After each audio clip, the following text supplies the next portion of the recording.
All right. The November Special Landmarks Board meeting is called to order. It is November 20th. It is 6:02 p.m. So welcome to the special meeting. First thing, Marcy will review the virtual meeting decorum, and we'll have our first slide. All right, thank you, John. Marcy Gerwing, Principal Planner, Planning and Development Services. The city has engaged with community members to co-create a vision for productive, meaningful, and inclusive civic conversations. This vision supports physical and emotional safety for community members, staff, and board and commission members, as well as democracy for people of all ages, identities, lived experiences, and political perspectives. More about this vision and the project's community engagement process can be found by clicking the link shown on the screen. Next slide.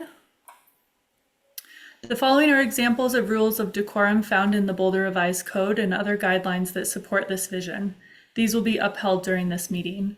All remarks and testimony shall be limited to matters related to city business. No participant shall make threats or use other form of intimidation against any person. Obscenity, racial epithets, and other speech and behavior that disrupts or otherwise impedes the ability to conduct the meeting are prohibited. And participants may raise their hand to speak during open comment and the public comment periods during public hearings. Individuals must display their whole name before being allowed to speak online. If you have trouble changing your name, please reach out to Aubrey through the chat and she can help you change that name. And currently only audio testimony is being permitted online. And then the next slide has the shortcuts for how to raise your hand. Claire, if you don't mind advancing one more slide. We don't have that on in the PowerPoint. I can find it if you give me No, that's okay. I'll just tell you that if you are on a desktop, then the raise hand function is under your reactions bar at the bottom. If you're calling in, it is *9. And back to you, John. Thank you, Marcy. We have 4 members present this evening, so we do have a quorum. The recording of this meeting will be available in the Records Archive and on YouTube within 28 days of the meeting. And so we will do a roll call introduction, and we will start with Chelsea. Hello, Chelsea Castellano, board member. Okay, and Renee. Okay. I don't see Renee on the list of attendees. She was here just a minute ago. I saw her face. Sorry, just one moment. Renee is in attendees for some reason. She should be promoted here shortly. Yeah, she should be promoted.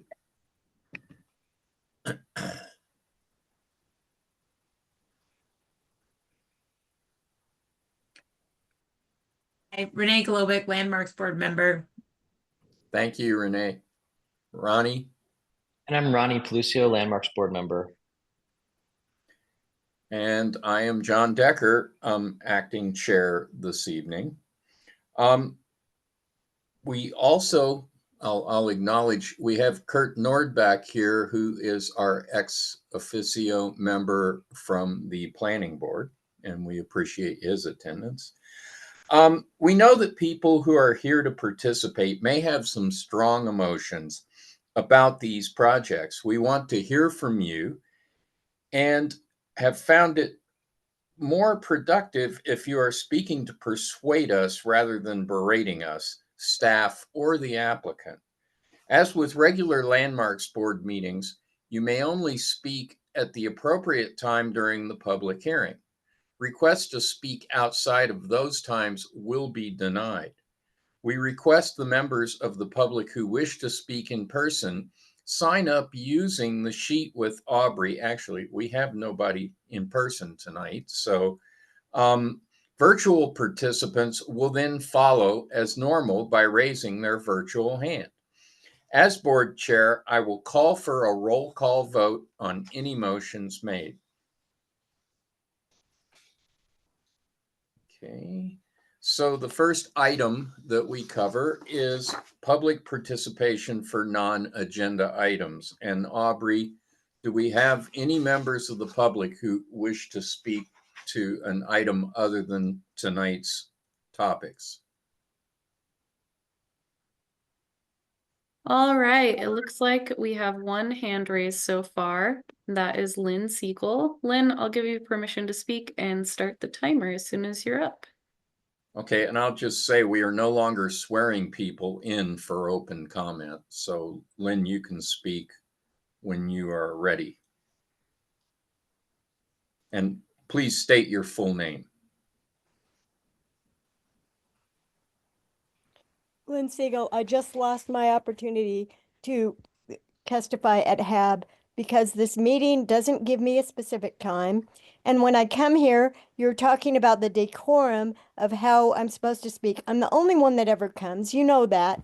And why can't there be some accommodation made to go between a different agenda item or something? I'm sorry, but last night I had 3 meetings I was at. Excel, I was at the reservoir at the water treatment plant for the meeting with RAB, and there was TAB, and they accommodated me plenty. They called me in to speak at 2 minutes after 6. Now I've just been screwed over basically because I can't testify at HAB because you're telling me the same things I know. Why can't you do the declaration of all the things you have to do? Why don't you just have people sign it? People that come to these meetings have to check off that they agree to that. Why do you have to read it each time? You know I'm the only person here, and you read it to me again, and that limits me to not speaking at the HAB. What sense does this make? I'm sorry, I can't be pleasant about this. But I brought it up so many times, and I've sent it to Nuri, and I sent it to Sarah Huntley, and no one ever changes when there are multiple meetings at night that people like to cover broadly, which I do from the 30-foot perspective. Would you rather that I wouldn't? Would you rather that I'm just gone and dead? Because that's what it feels like. I feel very discounted for at least trying to do all these different boards. Now I've taken up all my time just with logistics. And my concern here tonight is Gilbert White's situation. That was very strange, the way we were set apart. And Planning Board and Landmarks Board need to coordinate on these efforts of stopping demolitions that are unnecessary. And that was a perfect example. Because these are big money deals. 777 Broadway. Do you know what that gave the Lebanese guy, George? Millions and millions of bucks, just like 1015 Juniper.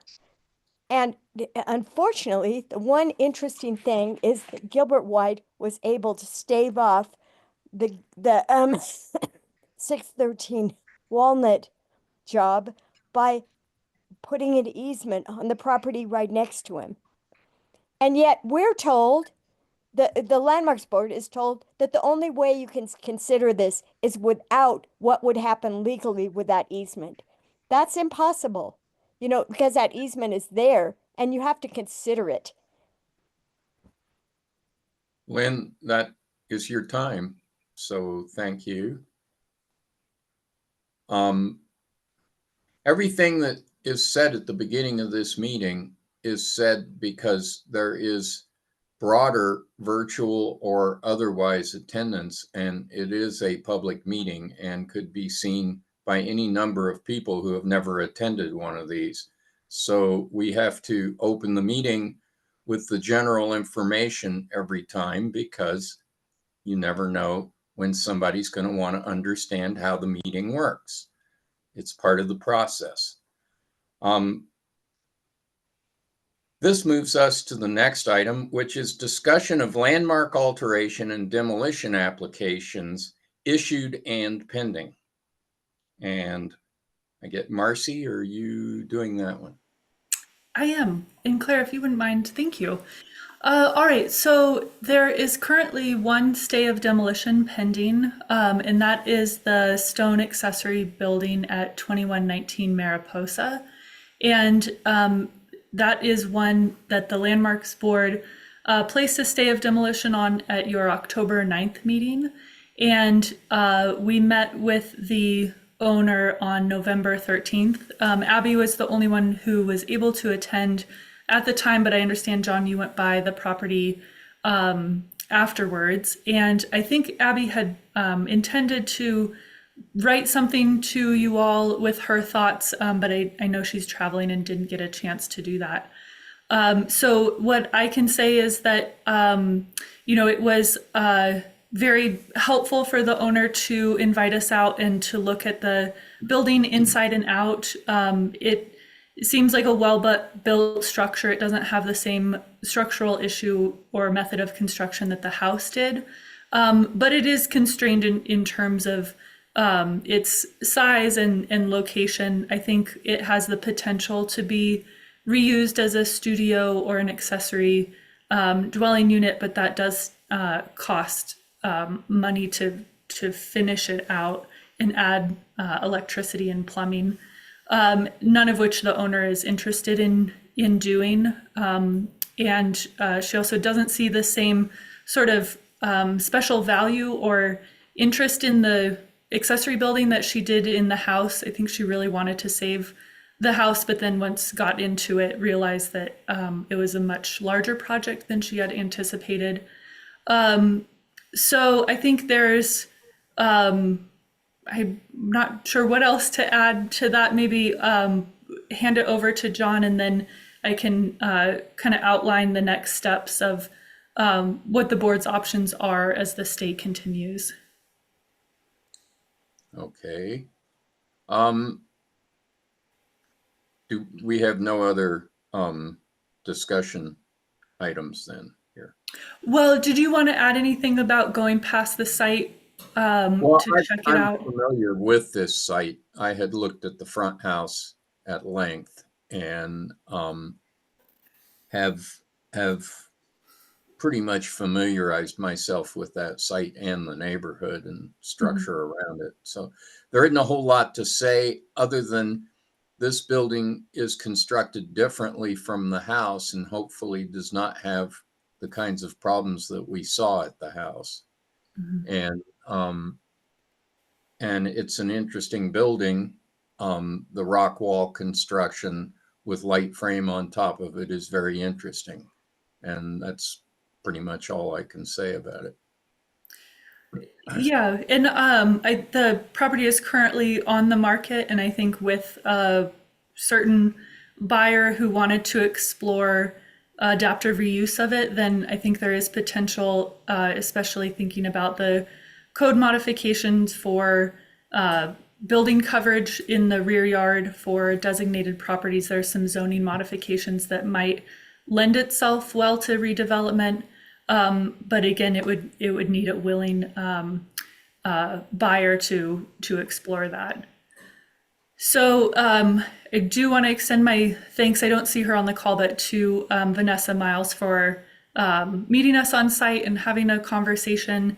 And the stay, if the board doesn't take action, will continue through February 10th. And so that means that January 8th is the last regularly scheduled Landmarks Board meeting that you'd need to make a scheduling decision on if you wanted to take action before the stay expired.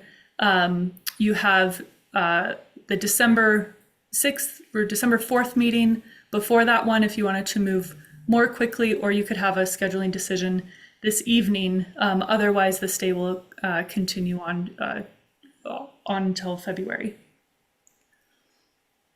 Okay. Thank you, Marcy.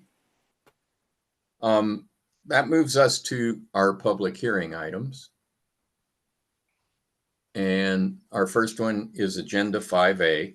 This is a public hearing and consideration of a landmark alteration certificate application to install solar panels at the front of the Higman House at 479 Arapahoe, which is HIS 2024-00233, an individually landmarked property pursuant to Section 9-11-18 of the Boulder Revised Code 1981, and under the procedures prescribed by Chapter 1-3 Quasi-Judicial Hearings, Boulder Revised Code 1981.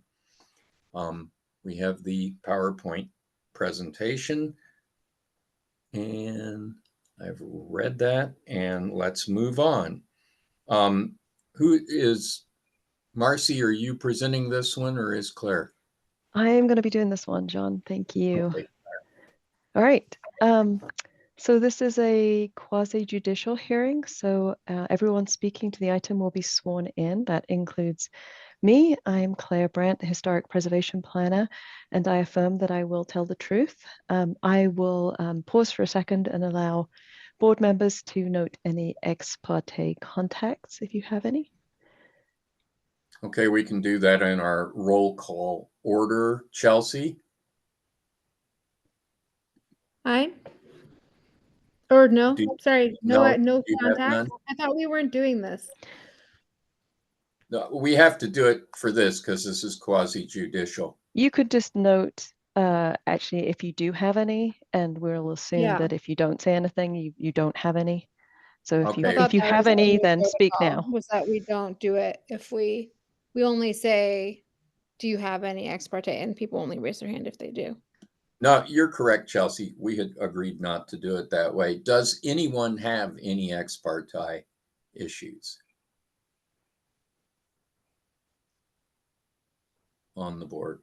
I'll just state that I was on the LDRC when this presented and was moved to the board.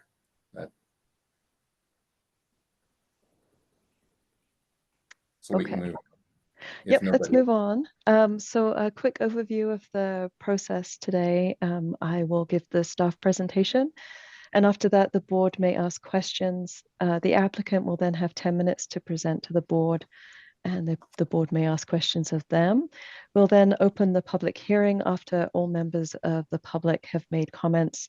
The applicant may respond to anything that was said, and then the board will deliberate.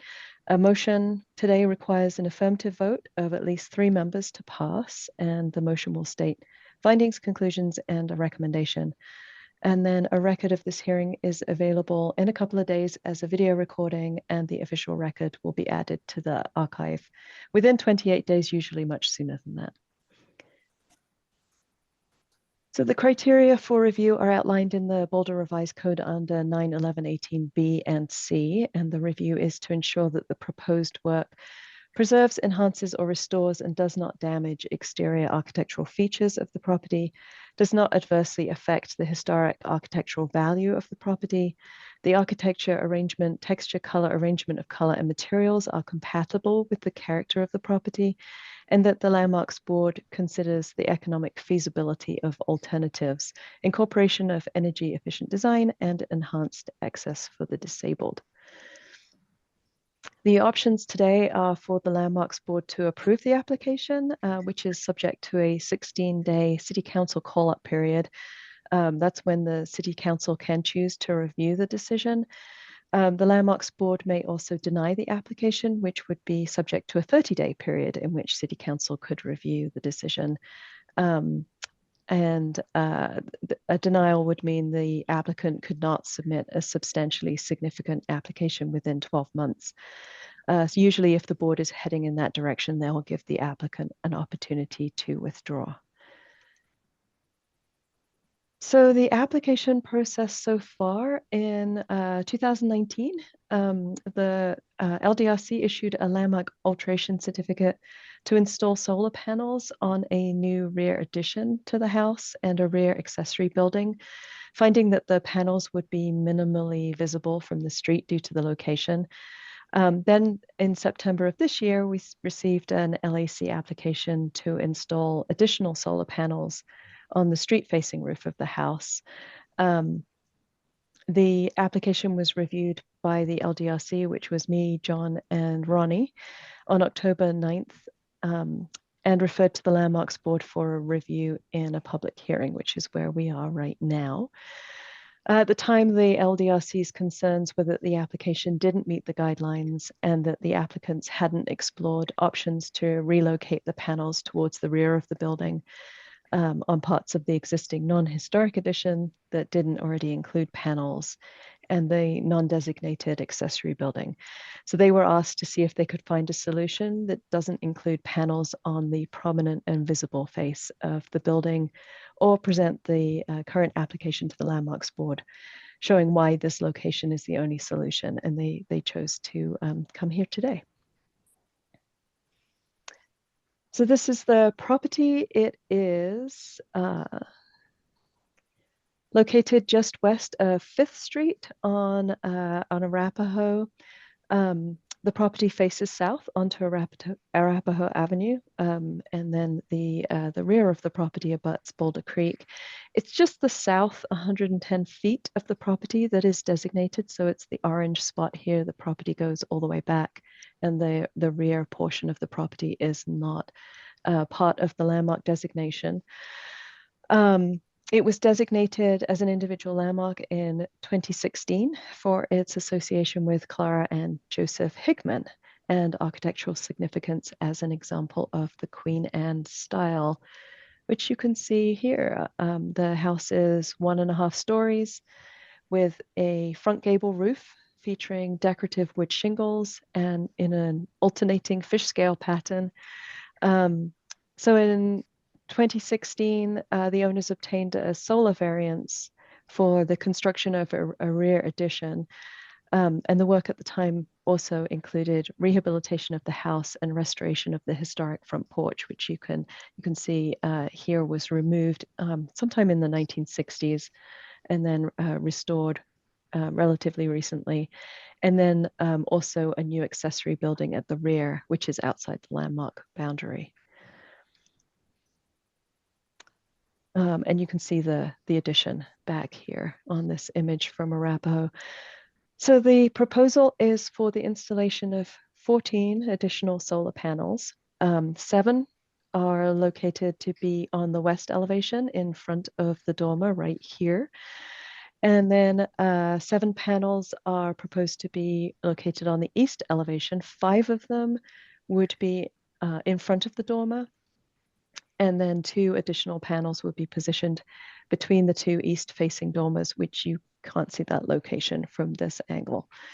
With the exception of those 2 panels between the dormers, the panels would be prominently visible from Arapahoe Avenue, which is where these pictures were taken from.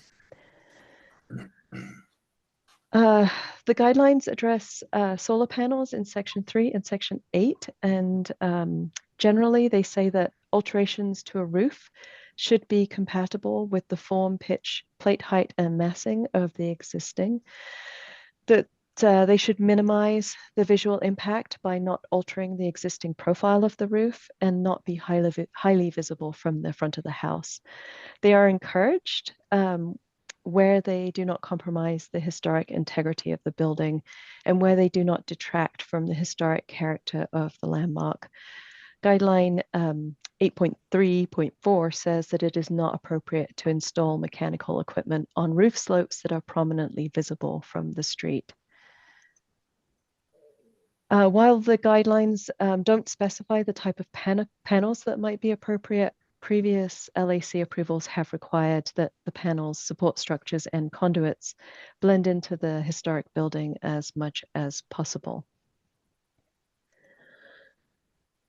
So in addition to compliance with the guidelines, the standards for issuance of an LAC are outlined in 91118B of the Boulder Revised Code.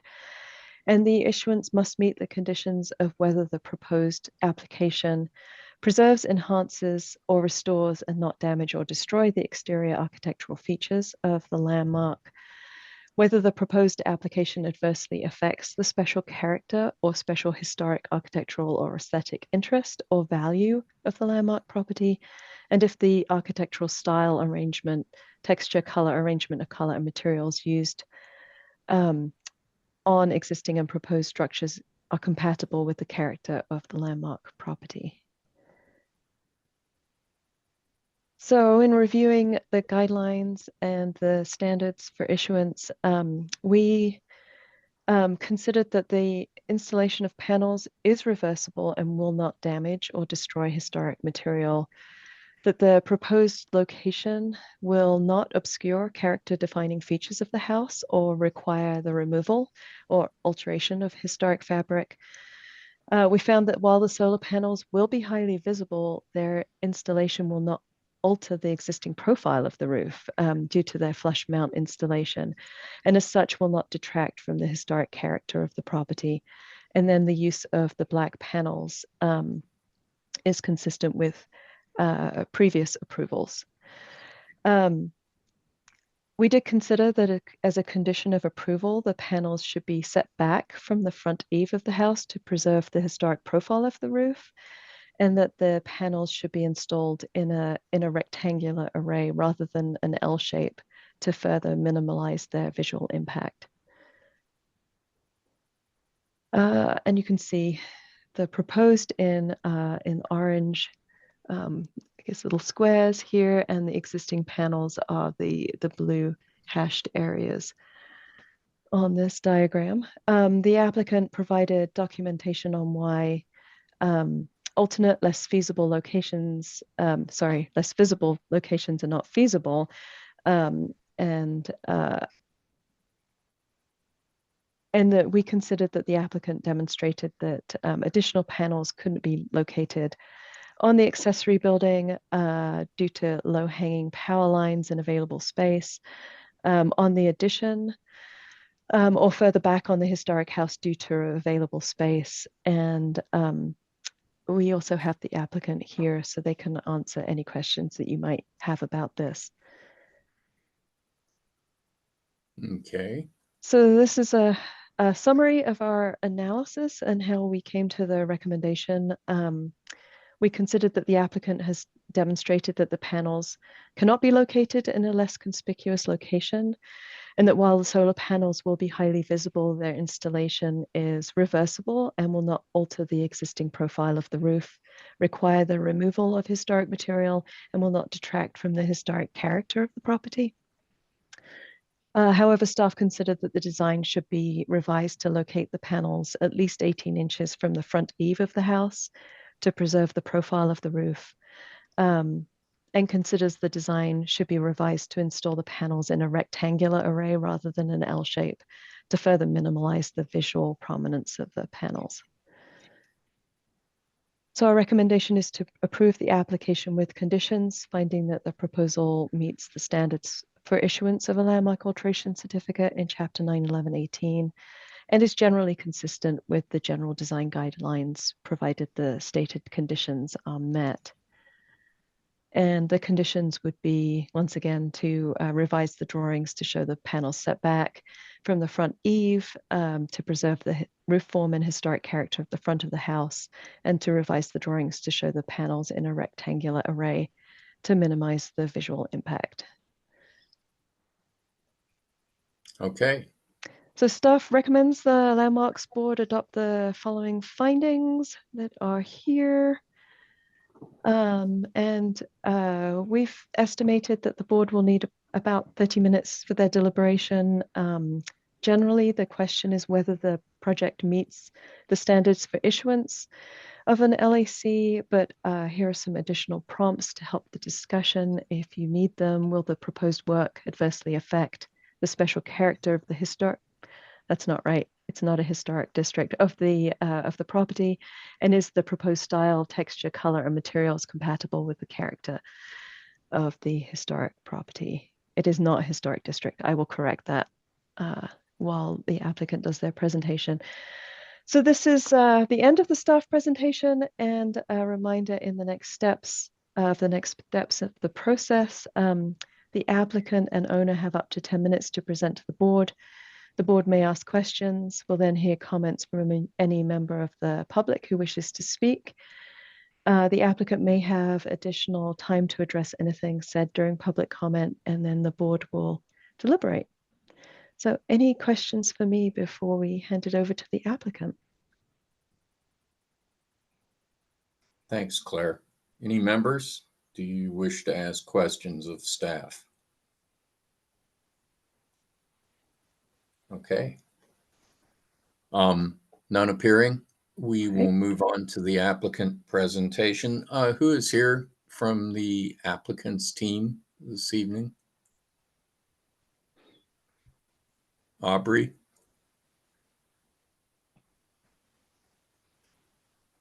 Sorry, just Yeah. one moment, clicking out of a bunch of things.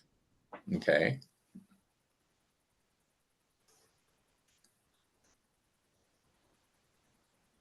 Is either the owners or their representative present?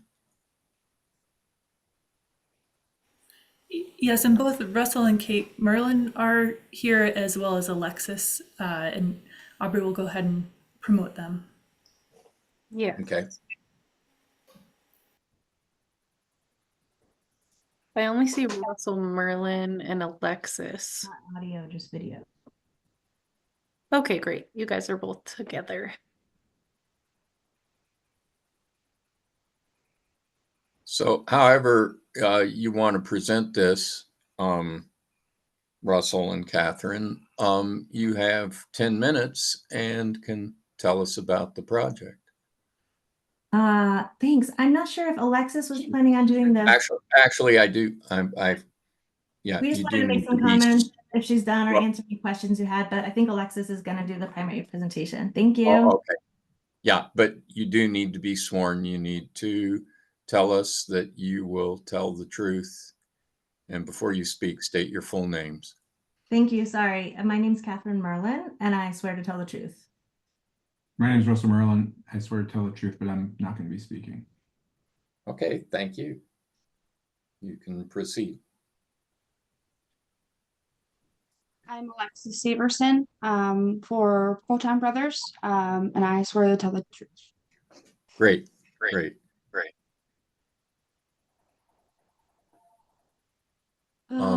So perfect. Jumping in here.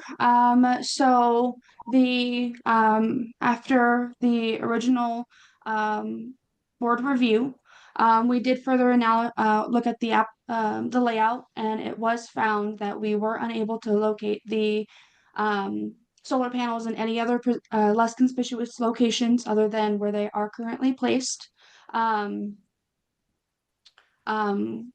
Moving the solar panels as designed from the 18 inches at the ridge, as well as moving them from the eave 18 inches over, we do not believe that will be a concern. That will result in the 2 panels being lost though, and that impacting the overall design. Those panels will not be able to fit in other locations, nor fit in other configurations on those roof planes. So we will have to make further layout changes in order to accommodate those revisions of having 18 inches from the eave and resulting in removing those 2 panels, which will result in from it being a 14 panel system into being a 12 panel system with 6 panels on each side,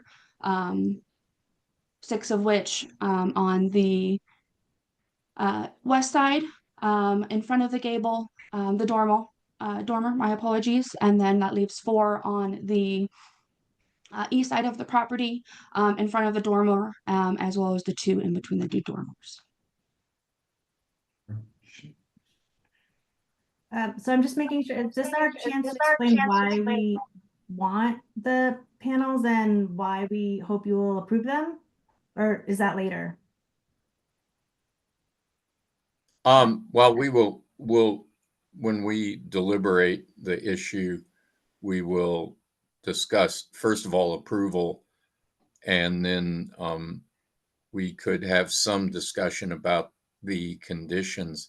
The question that occurs to me in what Alexis just said, Alexis, how in the proposed design, how far is the edge of the panel array from the front edge of the roof?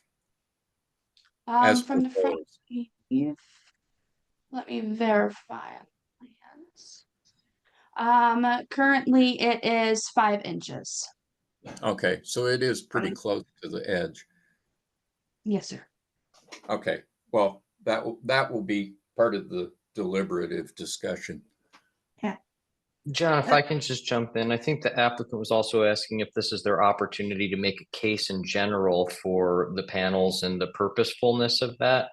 And this is the right time for you to do that. And there will, as John was saying, be a deliberation component, which, and following this, following your presentation, we can ask you questions, and there'll be some deliberation after that. But yeah, now would be a good time, I think, for you to talk about your proposal.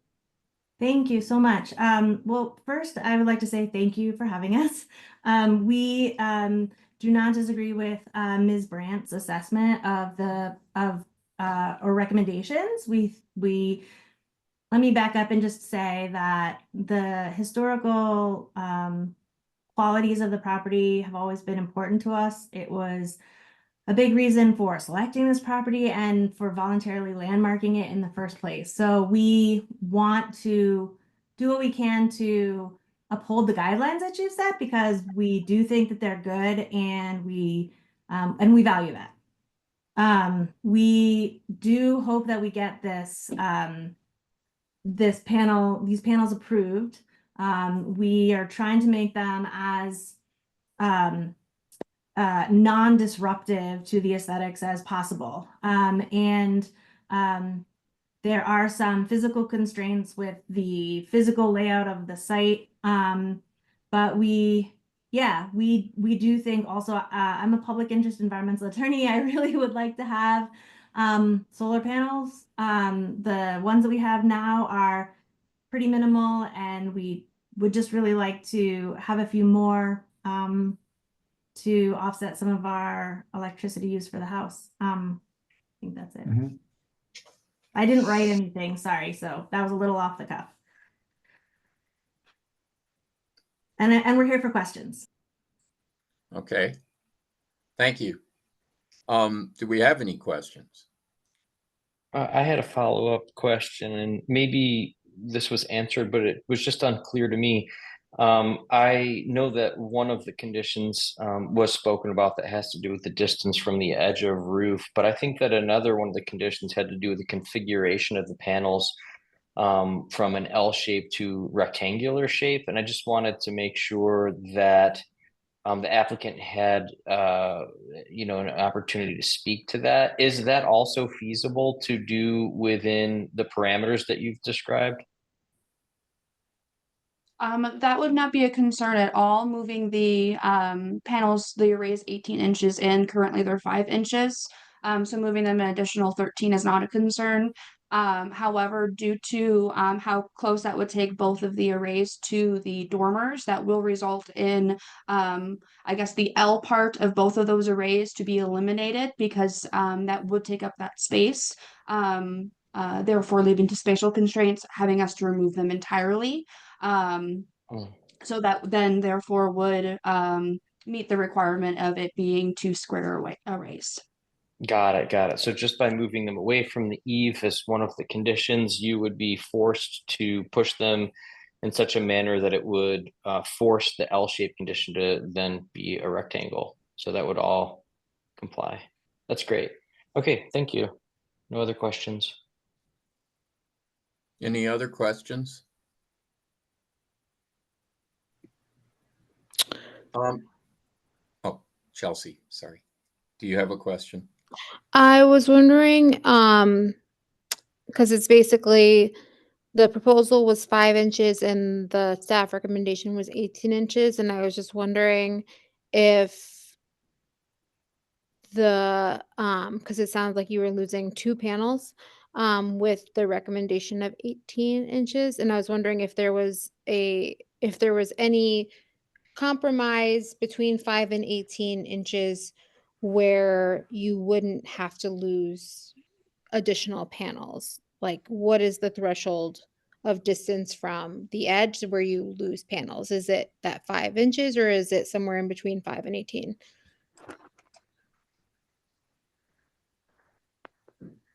I'd have to to verify the exact dimensions, but it would definitely be between the 5 and 18 inches.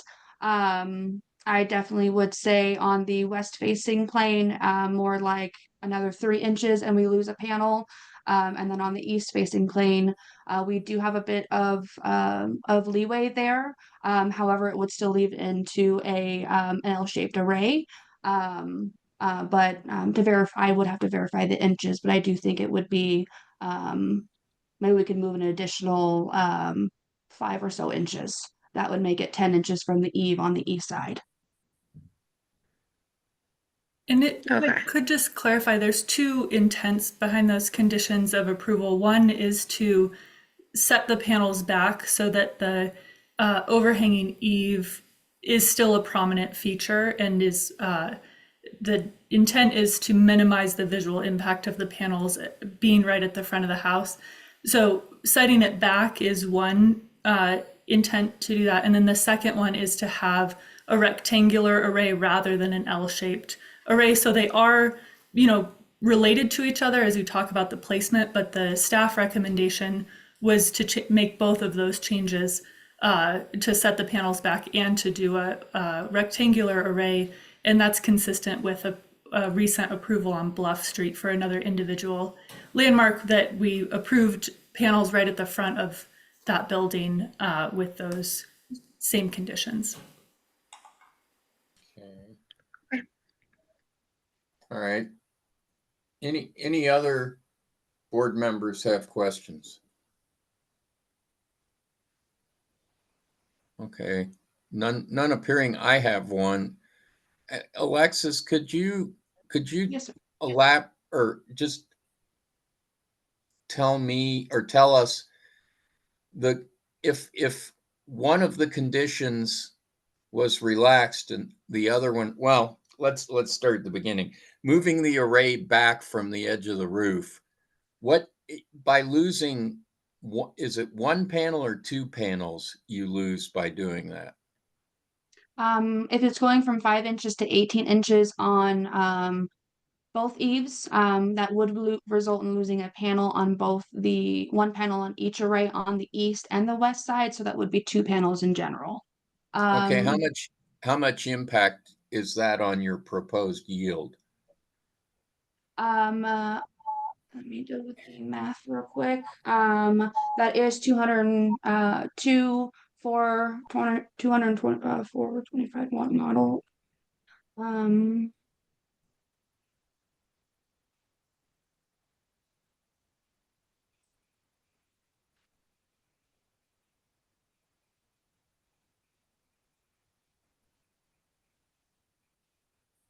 That would result in about an 8% production decrease in the overall Okay. production yield yearly. So it's about 8% overall. And then if you go from the L-shaped array to the square array, how much additional yield loss would that incur?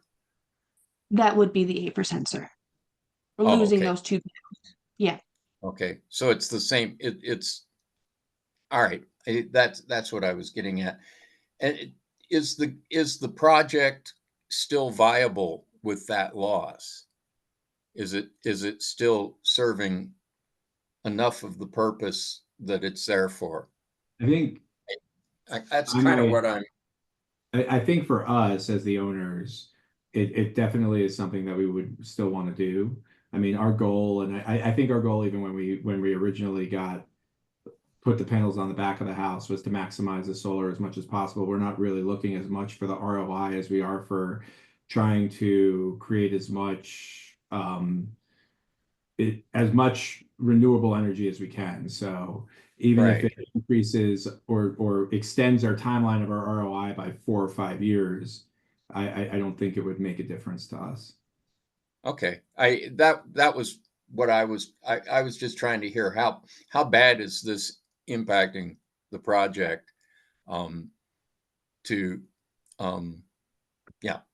accept those conditions? I mean, okay. Yeah, not enough that it would change our minds, I don't think. Okay. That's good to hear. Okay. Do we have any other questions? And we can move on to public comment then.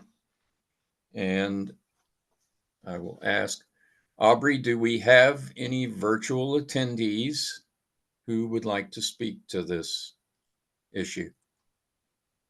We have one hand raised so far. And if anyone else would like to speak, please raise your hand now and we will get to you next. First up, we have Lynn Siegel. Lynn, I'll give Okay. you permission to speak and start the timer. This is archaic. Okay, Lynn, I need you to swear on this And one. I swear to tell the truth as best I know it, not the truth. It is my truth.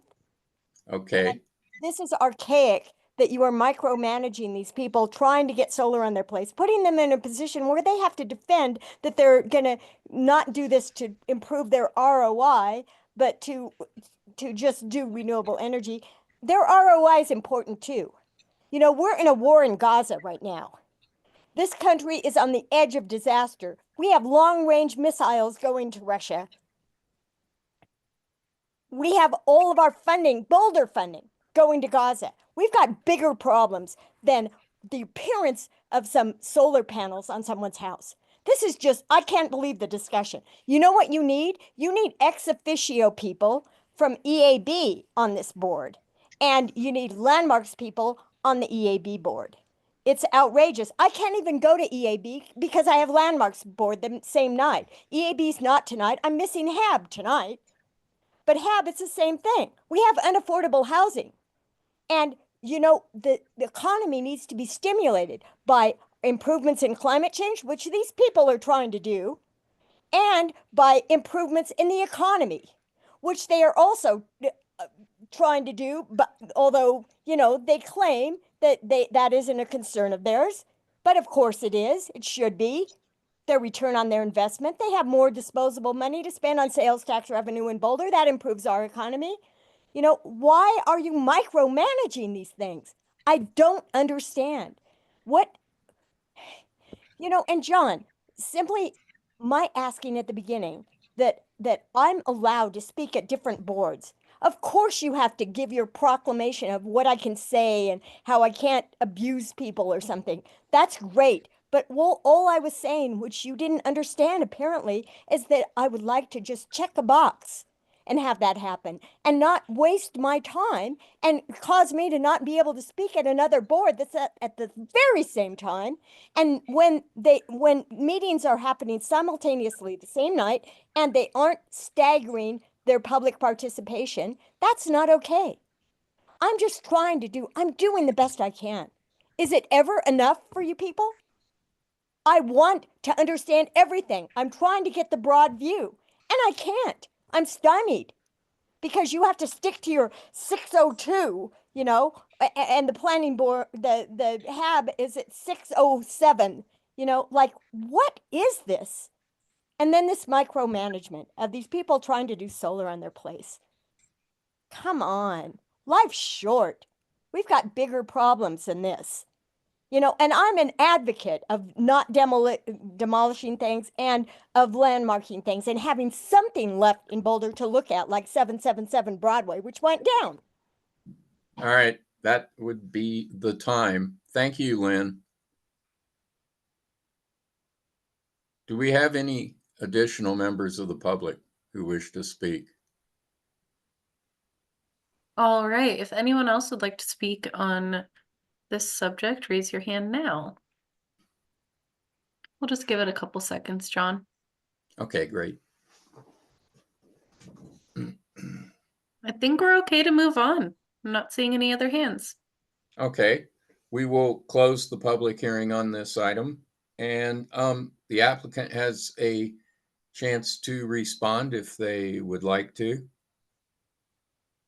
Russell, either one of you. We appreciate Lynn's advocacy on behalf of her community. Thanks for showing up to the hearings and, you know, trying to make a difference. Okay. Thank you. I did want to note, my math was slightly off. The overall production loss, if we lost those two panels, would actually be a 13% decrease. Okay, Yeah, yeah. and then on a smaller system, it definitely increases the production loss a bit more as well. So I Okay. apologize for that error.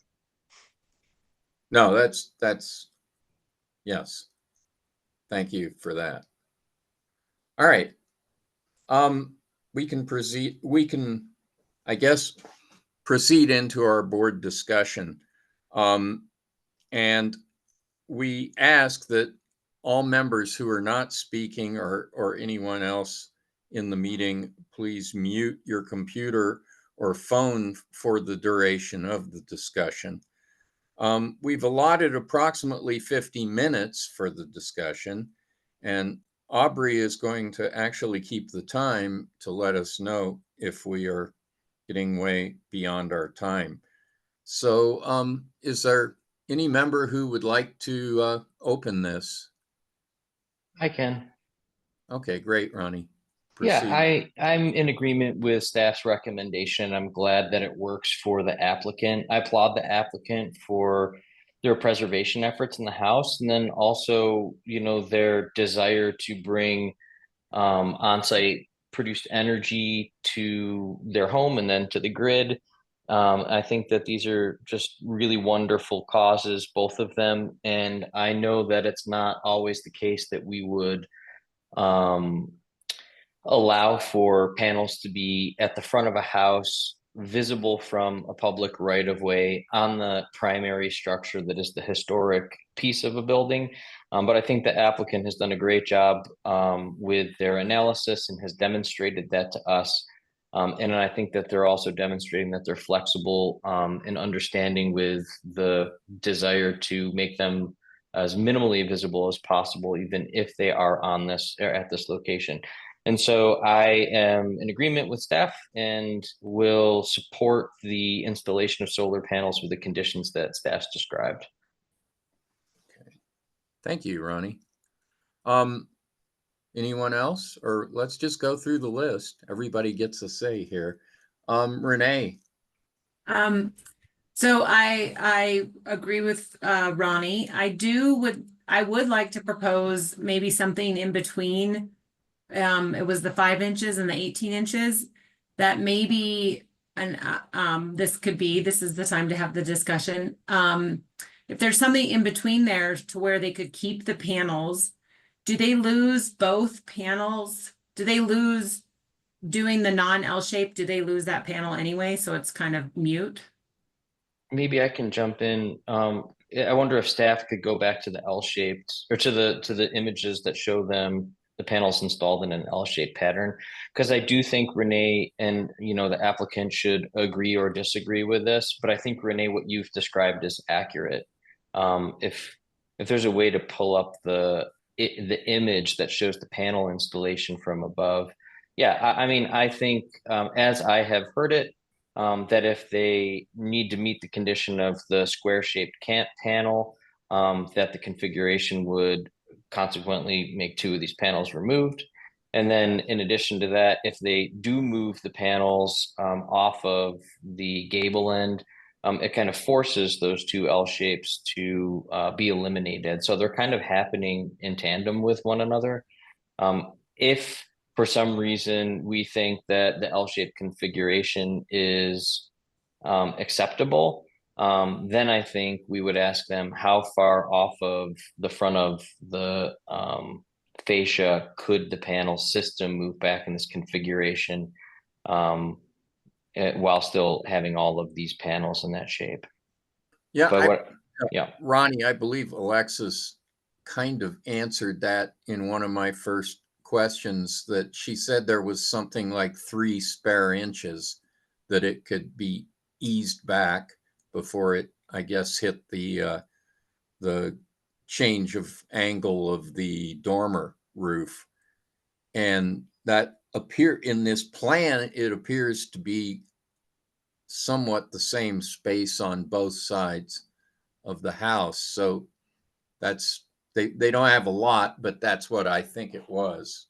was, she said it was like 3 inches. That's going to take more verification.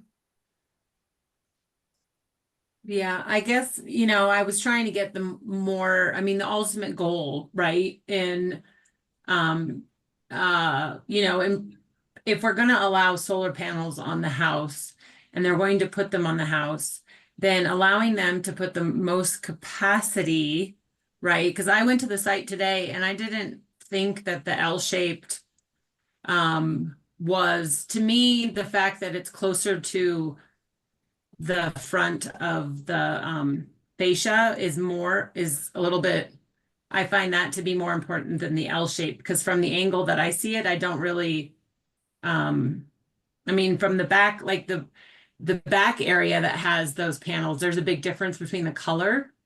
But assuming that these panels would be similar in color to the existing asphalt shingles roof, I want to give them the opportunity to, you know, supply them with as much electricity as possible. I mean, we are moving in that way, and I would hate for them to install something and then have to come back in a couple of years and saying, you know, we all need electricity now and we all have to be off the grid. So I guess I was just trying to find if everyone on the board, the L shape, is anyone else concerned about it, or do you think that I guess Ronnie liked the square?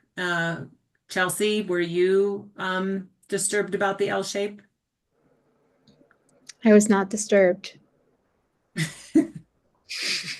I'm not quite as just, I'm not that bothered by the L shape either.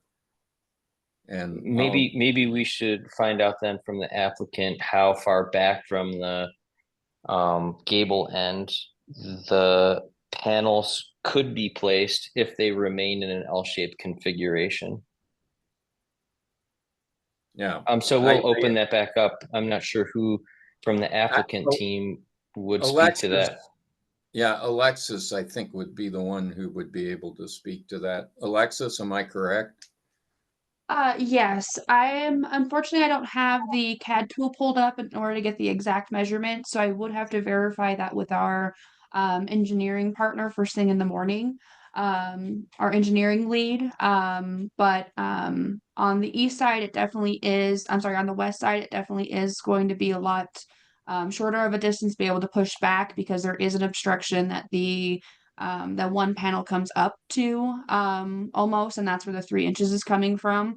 On the east side one, which is showing the south, on the south side here, there is a good bit distance between the panel on the far right side there to the edge of the dormer. So that does have a bit more of a distance that we can push back. I just have to verify the exact measurements for sure. Okay. This is important discussion, and I should probably let Chelsea speak before I jump in here. Chelsea? Yeah, no, I mean, I agree with Renee, and that's why I asked the question earlier of, you know, how far back can you put the panels while maintaining the capacity, the solar capacity that you would like to achieve. And I don't mind the L shaped. Like, I think it's one of those things that there's solar panels on the roof. This is how solar is not, you know, it's not perfectly, like roofs aren't perfectly shaped. And in order to achieve the level of sustainability that we need to achieve in order to meet our climate goals, like we have to be willing to not let, like, just because something doesn't look aesthetically perfect, I don't think we should prevent the biggest capacity of solar on this roof from happening. I mean, I just don't think that it diminishes the character of the home. If anything, I think it really shows that not only do we care about the past by, you know, presenting this, like maintaining this home as a landmark, but we also care equally as much about the future. And to me, that is really important. So I don't mind the L-shaped, and I think we should potentially consider the fact that they don't have the exact measurements now, but maybe we could, um, if there's a way for them to configure it, if we're okay with the L shape, maybe approving some version of an L shape with distance from the what do you call it, the fascia, whatever you guys, the technical term, whatever distance we're okay with that being at, and then having staff approve once those details are confirmed, something along those lines. Yes, thank you, Chelsea. I agree with what Chelsea just said. It was kind of what I was getting at. We have previously agreed under most circumstances that the addition of solar to a roof is just going to be staff review and would not normally come before the board. This was a very important specific project to put in front of the board because it does set a precedent somehow or in some way on historic properties. The guidelines as written state that particularly the primary elevation of the property, which is the portion of the building that faces the street and is the most visible from public realm, is where you want to ideally not make any kind of alterations that are going to change the historic character of the house. However, for all the reasons that Chelsea just stated, we want to be, as with all other city boards, I hope, in the position of encouraging things that are going to optimize either the energy performance of a property or are going to lend sustainability to the systems of the property and are going to reduce reliance on other sources of energy that are deleterious to the climate. And so we want to maximize yields anywhere these things happen, or at least act to maximize yields and get the greatest bang for the effort, at least. So it's a good precedent to allow this close to the front facade of a historic project. Now, if the roof inclined towards the street so that it was highly visible from the public realm, I would think that we would be opposed to it and it would have never been called up, probably. But in this case, this is an instance where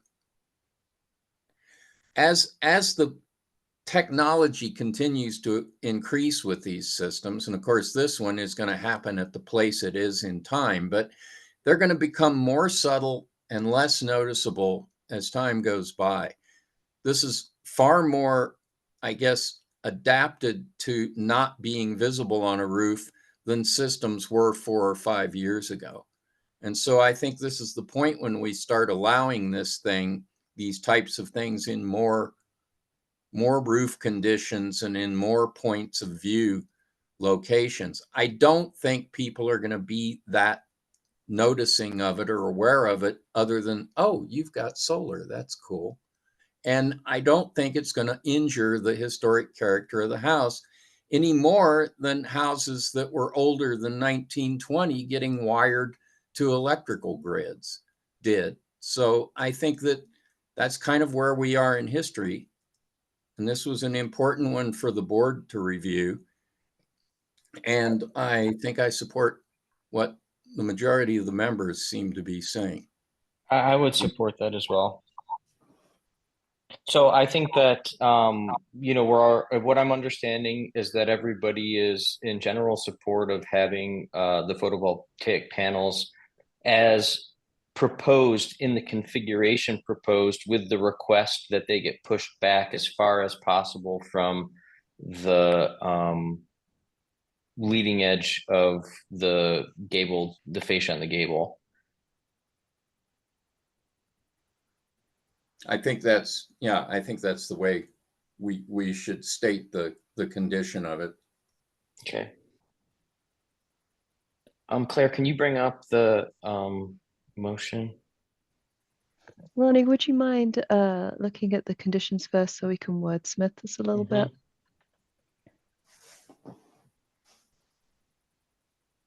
Yeah, I would say letter A is more like the revised drawing showing the panel setback as far as possible from.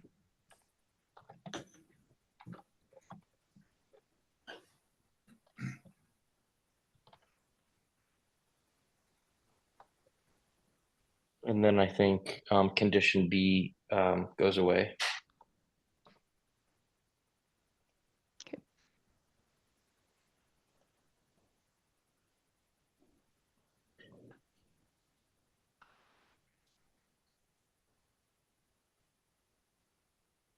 I can make this motion. Would you guys like me to? I move that the Great. Landmarks Board adopt the staff memorandum dated November 20th, 2024 as the findings of the board and approve the application for a landmark alteration certificate to install solar panels on the Higman House at 479 Arapahoe Ave, an individual landmark pursuant to section 91118 of the Boulder Revised Code 1981, as shown on plans dated August 30th, 2024, finding that the proposal meets the standards for issuance of a landmark alteration certificate in chapter 91118 BRC 1981 and is generally consistent with the general design guidelines of Boulder's historic districts and individual landmarks. With the conditions of approval being that the applicant shall be responsible for completing the work in compliance with the approved plans except as modified by the following conditions. Prior to submitting a building permit application and final issuance of the landmark alteration certificate, the applicant shall submit the following, which shall be subject to final review and approval by staff to ensure that the final design of the addition is consistent with the general design guidelines and the intent of this approval. A, revised drawing showing panels setback as far as possible from the front eave of the house on the east and west sides to preserve the roof form and historic character of the front of the house. Okay. Do we have a second? Second. Great. Let's proceed to a roll call vote. Chelsea, Aye. Renee, Aye. Ronnie, Aye. and I vote aye. The motion passes unanimously. So Claire, can you tell our applicants what the next steps are? I certainly can. So City Council has up to 16 days to decide whether they would like to review, we call it call up the decision. If they don't call it up, the conditions of the LAC will be reviewed by staff. And once the conditions are satisfied, the LAC will be issued. In the case that the City Council wants to review the decision, staff will schedule a hearing within 45 days. And I will be in touch with information about how to get those final conditions to staff for our review. Okay, I see Kurt's hand up. Kurt, would you like to? Yeah, sorry, I didn't mean to interrupt. I just wanted to add briefly that I think that this is a great outcome. I appreciate where the board has gone. In my reading, this determination is consistent with the conditions for the LAC. However, it is not particularly consistent with the general design guidelines, which indicates that the general design guidelines really should be amended to reflect this approach. So I just wanted to call that out for the board. Okay. I also see Alexis's hand up and would like to hear what she has to say. I just wanted to verify, and I apologize. I just wanted to verify when we make those modifications and push the east and west arrays as far as possible, due to the distance that one can be pushed back further than the other, that could result in, let's say, the east side array being 5 inches from the front eave and the rest array being, let's say, 8 inches from the eave. Would that variation and look be of a concern?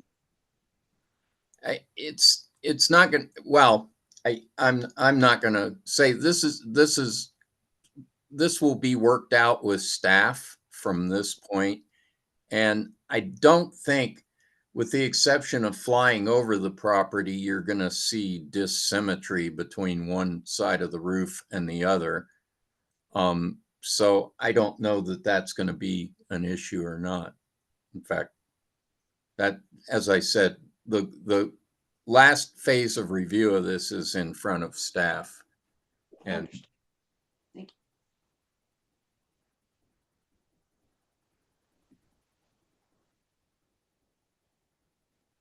you. okay. I mean, So- I'm okay. Oh, Oh, I was just gonna say, I feel okay letting staff and the applicant make that determination if they want it to be even more than they want one side to be set back further. I think it should be up to staff and the applicant to make that call. yeah. Kind of what I was saying. If no one is opposed, well, we voted it. It's in front of staff now. Okay, thank you everyone for time and hard work. It was a very, I think, important discussion, which moves us on to item 5B. And this is a public hearing and consideration of a landmark alteration certificate application to modify the garage door opening on a non-contributing accessory building at 527 Maxwell in the Mapleton Hill Historic District pursuant to section 9-11-18 of the Boulder Revised Code 1981 and under the procedures prescribed by Chapter 1-3 Quasi-Judicial Hearings, BRC 1981. And so that is the next public hearing. And who is presenting this one? That's Claire? me again. Yep. Okay. Thank you. Okay, so again, a quasi-judicial hearing, so I will swear in. I'm Claire Brandt, Historic Preservation Planner, and I affirm that I will tell the truth. We'll try this again. The board now only has to reveal an ex parte contact if they have one, and I will pause for a second to allow you to do that. Okay. Anyone? Hearing none. All right, so here's an overview of the process. Again, I'll give the staff presentation and the board may ask questions. The applicant will have 10 minutes to present to the board. The board may ask questions of the applicant. We'll then open the public hearing. After all members of the public have made comments, the applicant may respond to anything that was said. The board will then deliberate. Motion requires an affirmative vote of at least 3 members to pass, and motions will state findings, conclusion, and recommendation, and a record of this hearing will be available. The criteria for review are outlined in the Boulder Revised Code under 911-18B and C. And again, this is to ensure that the proposed work preserves, enhances, or restores and does not damage the exterior architectural features of the property, does not adversely affect the historic architectural value of the property. The architecture, arrangement, texture, color, arrangement of color and materials are compatible with the character of the property, and that the board considers the economic feasibility of alternatives, incorporation of energy efficient design, and enhanced access for the disabled. The options today are for the board to approve the application subject to a 16-day City Council call-up period. And then also the board may deny the application, which would be subject to a 30-day period in which City Council could review the decision. However, denial would mean the applicant could not submit a substantially similar application within 12 months. So if the board is headed in this direction, they will give the applicant an opportunity to withdraw. So this is the application so far, the process so far. The LDRC reviewed the application on October 9th and referred it to the Landmarks Board for review in a public hearing, as they found that the request generally didn't meet the guidelines for the district and that further review of the surrounding context and the sensitivities of the district and the alley were needed. This is the property. It is located mid-block between, where did my laser pointer go? Hang on. Okay, mid-block between 5th and 6th Streets on Maxwell Avenue. It includes the house and 2 accessory buildings to the rear of the lot. The alley is unnamed in this area. It is actually within the Mapleton Hill Historic District, which is the purple area indicated on the map right here. This is the primary house. It's a 1.5-story Dutch colonial revival constructed in 1907. The house itself is considered individually significant within the district, but there are no changes proposed to the primary house. This is the subject accessory building right here. It was constructed in 2005, so it is a modern building, so non-contributing to the district. It has a front-facing gable roof, decorative shingles, and a central window in the gable end, and 2 single overhead garage doors with windows. There's actually also a historic accessory building on the property, which was constructed pre-1929. That's right here, and no changes are proposed to that historic building. This is the garage. The proposed scope of work is to modify these 2 single garage door openings to install a double car door, 1 double car door in place of the 2 single garage doors. So the guidelines for garage doors say that 2 smaller doors may be more appropriate than 1 large door.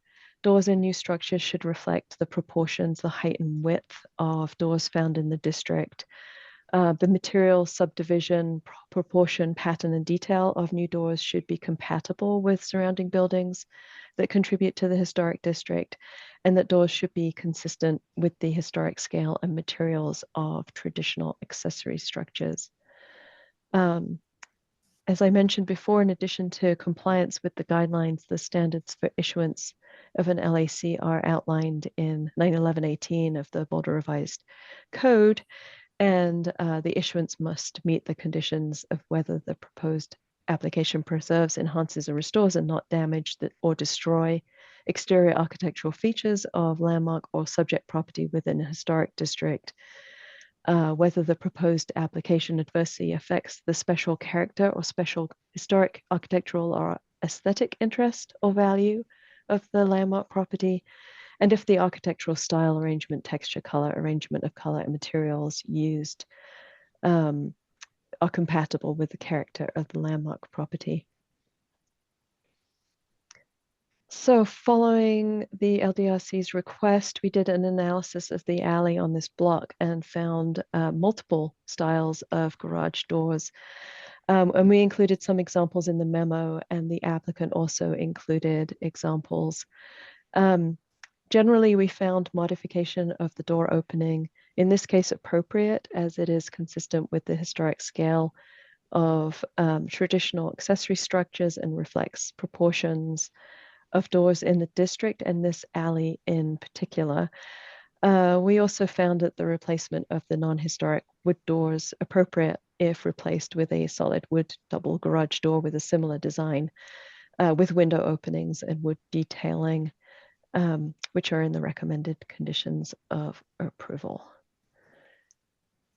And I believe the applicant is here and can explain this in detail, but the reason for the request is partly to do with the width of the alley. So the official width of the alley is 20 feet, which you can see this arrow represents approximately 20 feet. The concrete apron at the entrance of the garage actually extends 3 feet into the alley. It was planned like that and approved like that. But as does the landscaping on the opposite side, which you can't really see. The leaves are on the ground here, but you can see like the perceived width of the alley is more like 14 feet, and that makes it difficult to turn into the single car garage door. So this is a summary of our analysis and how we came to the recommendation. The proposal does not damage or destroy exterior architectural features. In this case, modification of the door opening would not be detrimental to the character of the historic primary building or the adjacent historic accessory building. The proposed work would not adversely affect the special character or special historic architectural aesthetic interest or value of the site or the district, as the alley is found to include multiple styles of garage doors, and also do not impact the special character or aesthetic value of the alley or district as a whole. The diversity of doors along this section of the alley helps emphasize the historic context and makes a distinction between historic and new buildings. And the proposed architectural style, arrangement, texture, color, and arrangement of color and materials are compatible with the historic character of the property. The replacement door is proposed to have window openings and decorative detailing that will add to the pedestrian scale of the alley. And the applicant can also go into this, but has let me know that they are proposing a solid wood door. So staff's recommendation is to approve the application with conditions, finding that the proposal meets the standards for issuance of an LAC and is generally consistent with the general design guidelines and the guidelines for the Mapleton Hill Historic District, providing the stated conditions are met. And staff's recommended conditions of approval include providing details of the new door, including materials proposed, the design of door, including windows and sticking, trim details, and paint color, to ensure that the proposed is compatible with surrounding buildings that contribute to the historic district. Staff recommends the Landmarks Board adopt the findings that the project will meet standards of issuance of a landmark alteration certificate set forth in 9/11/18. And we've estimated the board will need about 20 minutes for their deliberation. And generally, the question is whether the project meets the standards of issuance of an LAC. But here are some additional prompts to help the discussion. Will the proposed work adversely affect the special character of the historic district? Is the proposed style, texture, color, and materials compatible with the character of the historic district? So that's the end of my presentation. A reminder of the next steps. The applicant and owner have up to 10 minutes to present to the board. The board may ask questions, and then we'll hear comments from any member of the public who wishes to speak. The applicant may have additional time to address anything said during public comment, and then board will deliberate. So any questions for me before we hand it over? Anyone have questions for staff? Okay, none appearing. Okay, Aubrey, I believe Deborah is here. Okay, we'll move to the applicant presentation. And I guess Deborah is the applicant. Yes, and Deborah is being promoted. We should see her in a moment. There you go. Can you hear and see me? Hi, hi. Hi. Deborah. Hi there. You have 10 minutes, and the only thing I ask is that you swear to tell the truth and then state your whole name before you start speaking. I swear to tell the truth, and I am Deborah Dunn. So thank you. Actually, Claire did a really thorough job. I'm here to reinforce what she said and maybe add just a little color. I am fully prepared to do, as you can see, this is a note from my garage door builder, a custom wood door mirroring the two doors that are there today with the same color, siding, windows, so that is hopefully not even distinguishable from the two doors that I have today. As Claire noted, the entry is actually very, very tight. I have a Jeep with a tight turning radius, and even I am struggling to get into my single doors. And I actually already hit a side of my garage and had a claim on my Jeep because I messed up the fender. And I've only owned the house since July. So I am now started contemplating this because as I enter winter months, I will find it infeasible for me to access that garage during the winter, especially with the slope of the slab going in, any ice or snow, and will be forced to park in the street. That, if you know, Maxwell is already overpopulated as it is. And so I really would like to use my garage all year round, including winter months during the snow and sleet, and find that it will be more feasible for me if I can have one large garage door. So I don't intend to change the purpose of the garage, just simply change the door so that I can use it more easily during all the months of the year. And that's really about it. It's pretty, hopefully straightforward, and give you comfort that I do not plan to deteriorate the visual of the garage or the alley. Okay. Thank you. Do any members of the board have questions for Deb? I don't have a question, but I just want to make sure that the quasi judicial thing, I have worked with Deborah before, so it will not, it won't change my opinion, I guess. So I just want to make that note on the lawyer end. Thank you, Renee. Okay, I don't believe we have any questions. Thanks for your presentation. We can move to public comment. If there are any members of the public that would like to speak to this issue. Aubrey, do we have anyone? All right. If you would like to speak, just raise your virtual hand. I'm not seeing anyone right now, John, so let's just give it a couple seconds. All righty. I think we're okay to move on.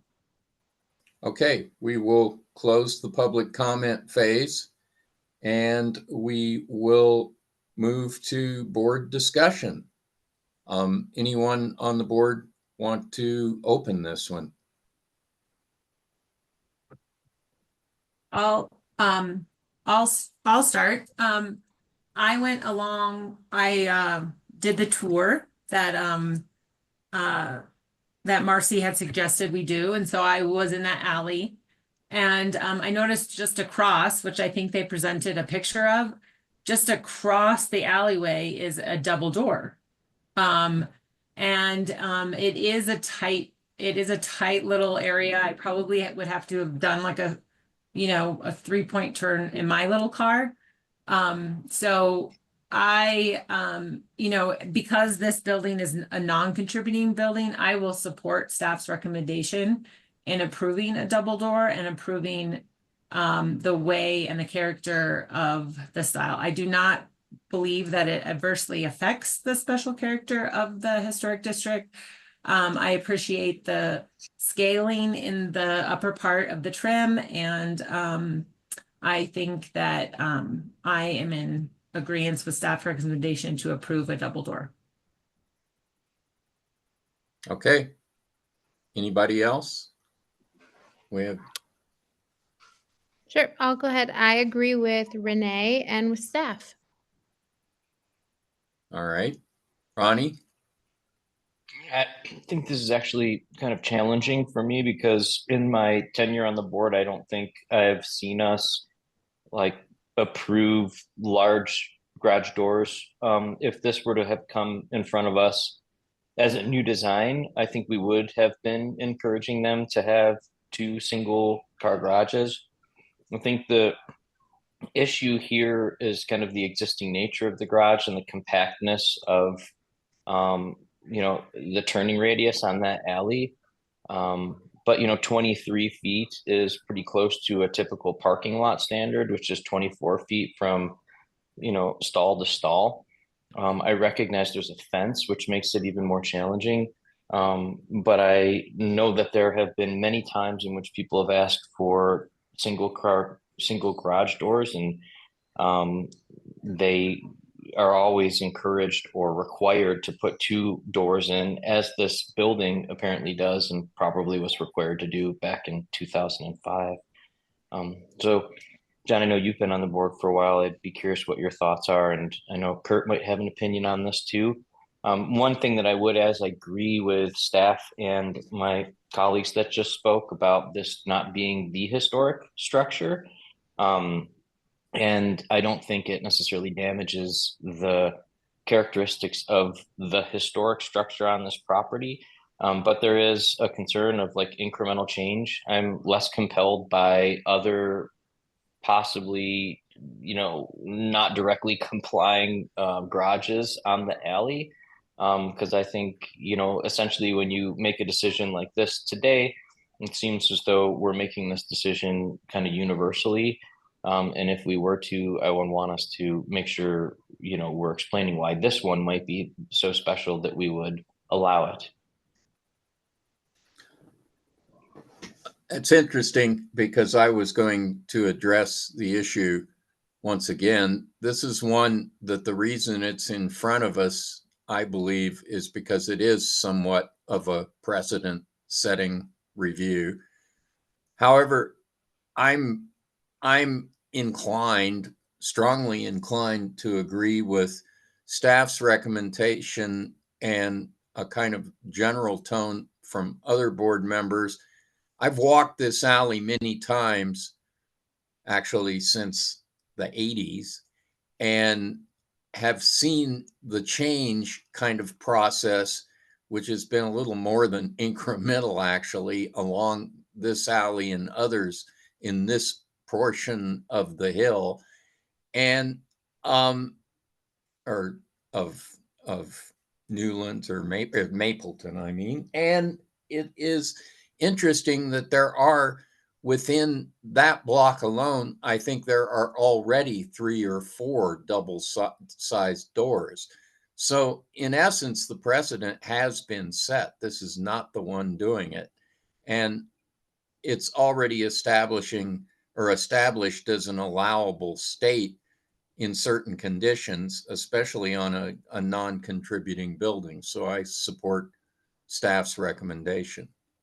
And I see Christopher's hand up. Thank you. Just want to remind the board that Landmarks Board doesn't really set precedent. Every case is individual based off of the facts presented and the criteria. So what you do in one case shouldn't really impact what you do in another case, because every case should be reviewed individually and according to the facts and the criteria in the code. So I've heard precedent a couple of times tonight, and I understand I understand that, but I just want to remind the board that we're not setting precedent here. We're just reviewing cases and applying the criteria to individual cases. Okay. Okay, well, I'll withdraw everything. I support staff's recommendation.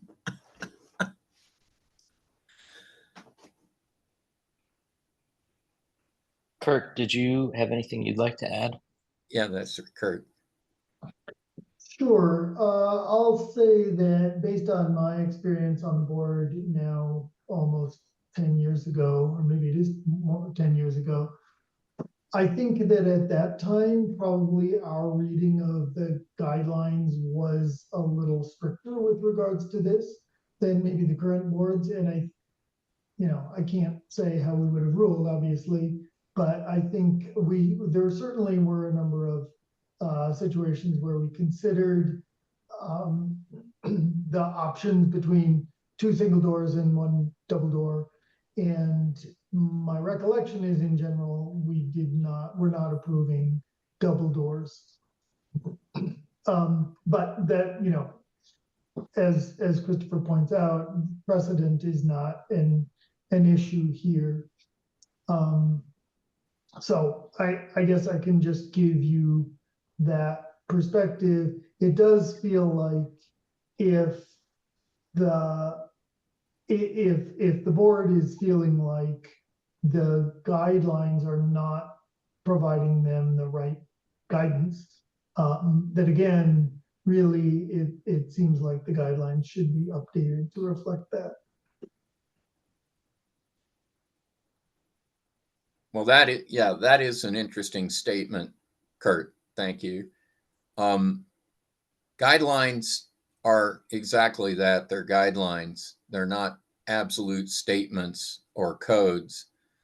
And they evolve, and sometimes they're somewhat collective taste driven when they're written, and taste can become less relevant as tastes change. And so guidelines sometimes need to be reviewed and evolved. There are a number of guidelines in our various guideline body in these districts that may at some point in the near future require some revision.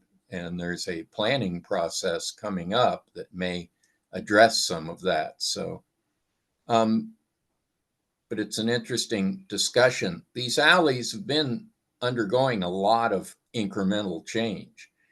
And part of it is how people interact with the city they live in and how they use all parts of the infrastructure, the alley being the service side of the infrastructure. So it's kind of an interesting thing for us to look at this and review it. And it would also be really interesting if somebody took a review through time of some of these alleys and looked at the changes that have been happening and what the pattern is there. So, but we're to the point where, is there anyone who's willing to make a motion?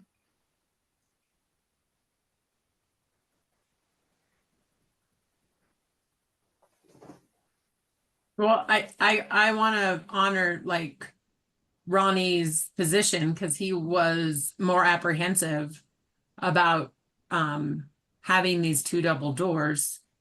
I mean, having this to be a one single car door. Is there a way to make the door opening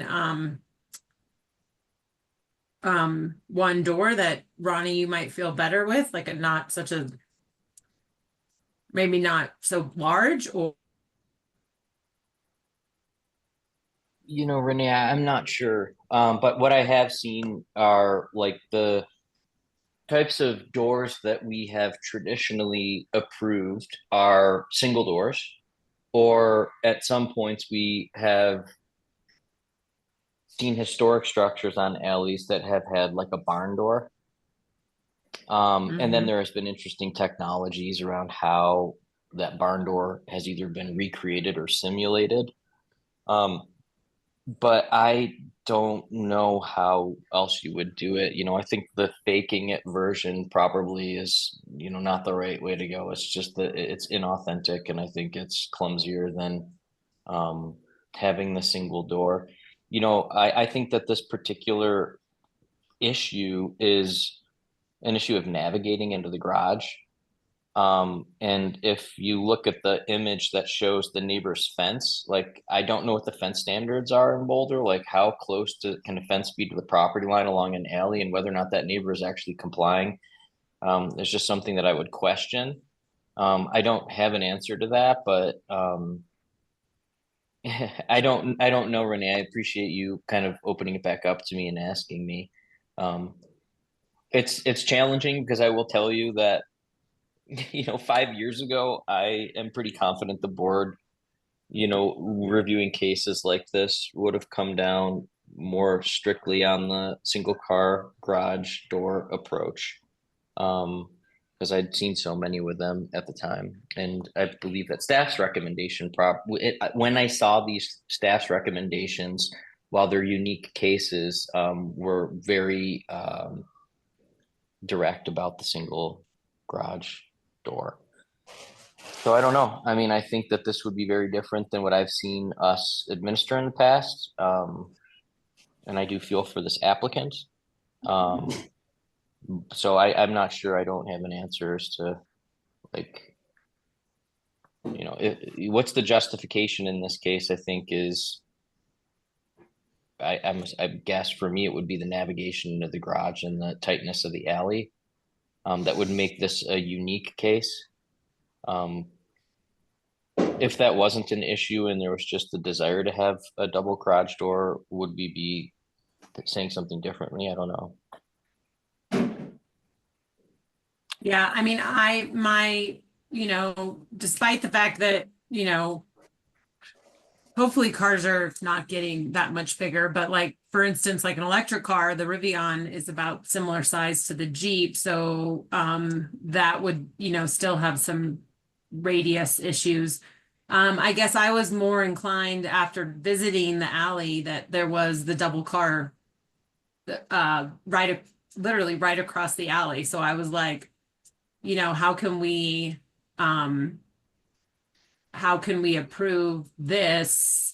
I mean, that was my feeling. And so I felt like, and they're doing it in a way that has the double door, the windows above it, and it creates similar aesthetic. So I guess that was kind of where I was coming from with it. And I think you're right. I think if we got a new build, we would really belabor the fact of it being a two single car garages, and instead of one big car garage door. So, but I propose that I make a motion.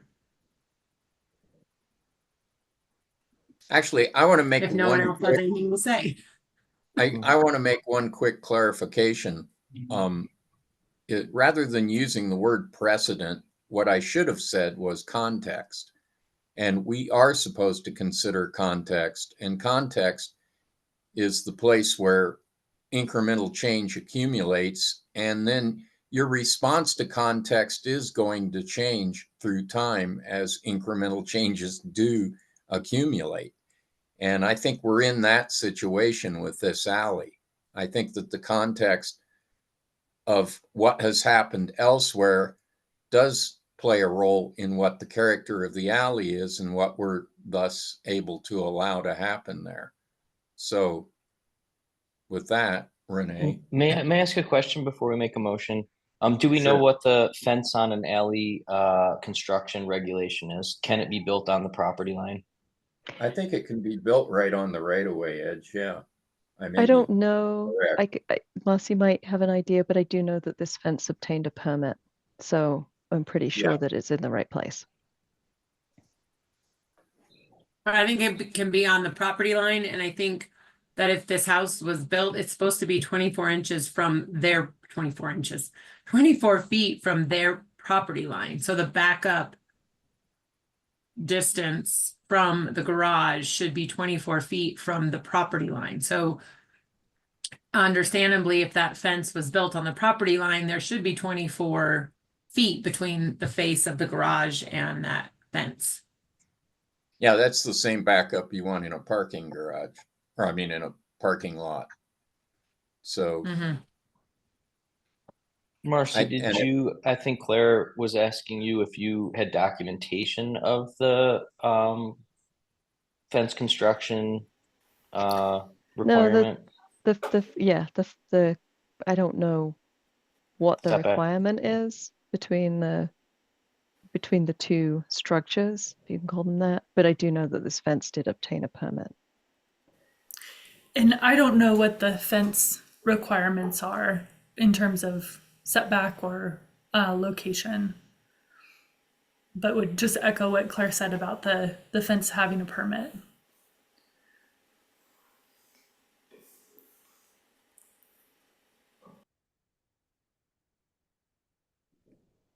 All right, is that a motion? Motion. Renee, are you going to make the motion? Sure. But I have to see it. I can't do it off of memorization. Okay. I move that the Landmarks Board adopt the staff memorandum dated November 20th, 2024 as the findings and conditionally approve the application for a landmark alteration certificate to modify the garage door opening on a non-contributing accessory building at 527 Maxwell. HIS 2024-00234 in the Mapleton Hill Historic District. Pursuant to section 91118 of the Boulder Revised Code 1981, as shown on the application materials dated September 24th, 2024, finding that the proposal meets the standards for issuance of a landmark altercation certificate in chapter 9-11-18 BRC 1981 and is generally consistent with the Mapleton Hill Historical District guidelines and the general design guidelines for Boulder historic districts and individual landmarks. Sorry. All good. Do I have a second? Well, no, you got to do conditions of approval. Oh, okay. Conditions of approval. The applicant shall be responsible for completing the work in compliance with the approved plans, except as modified by these conditions of approval.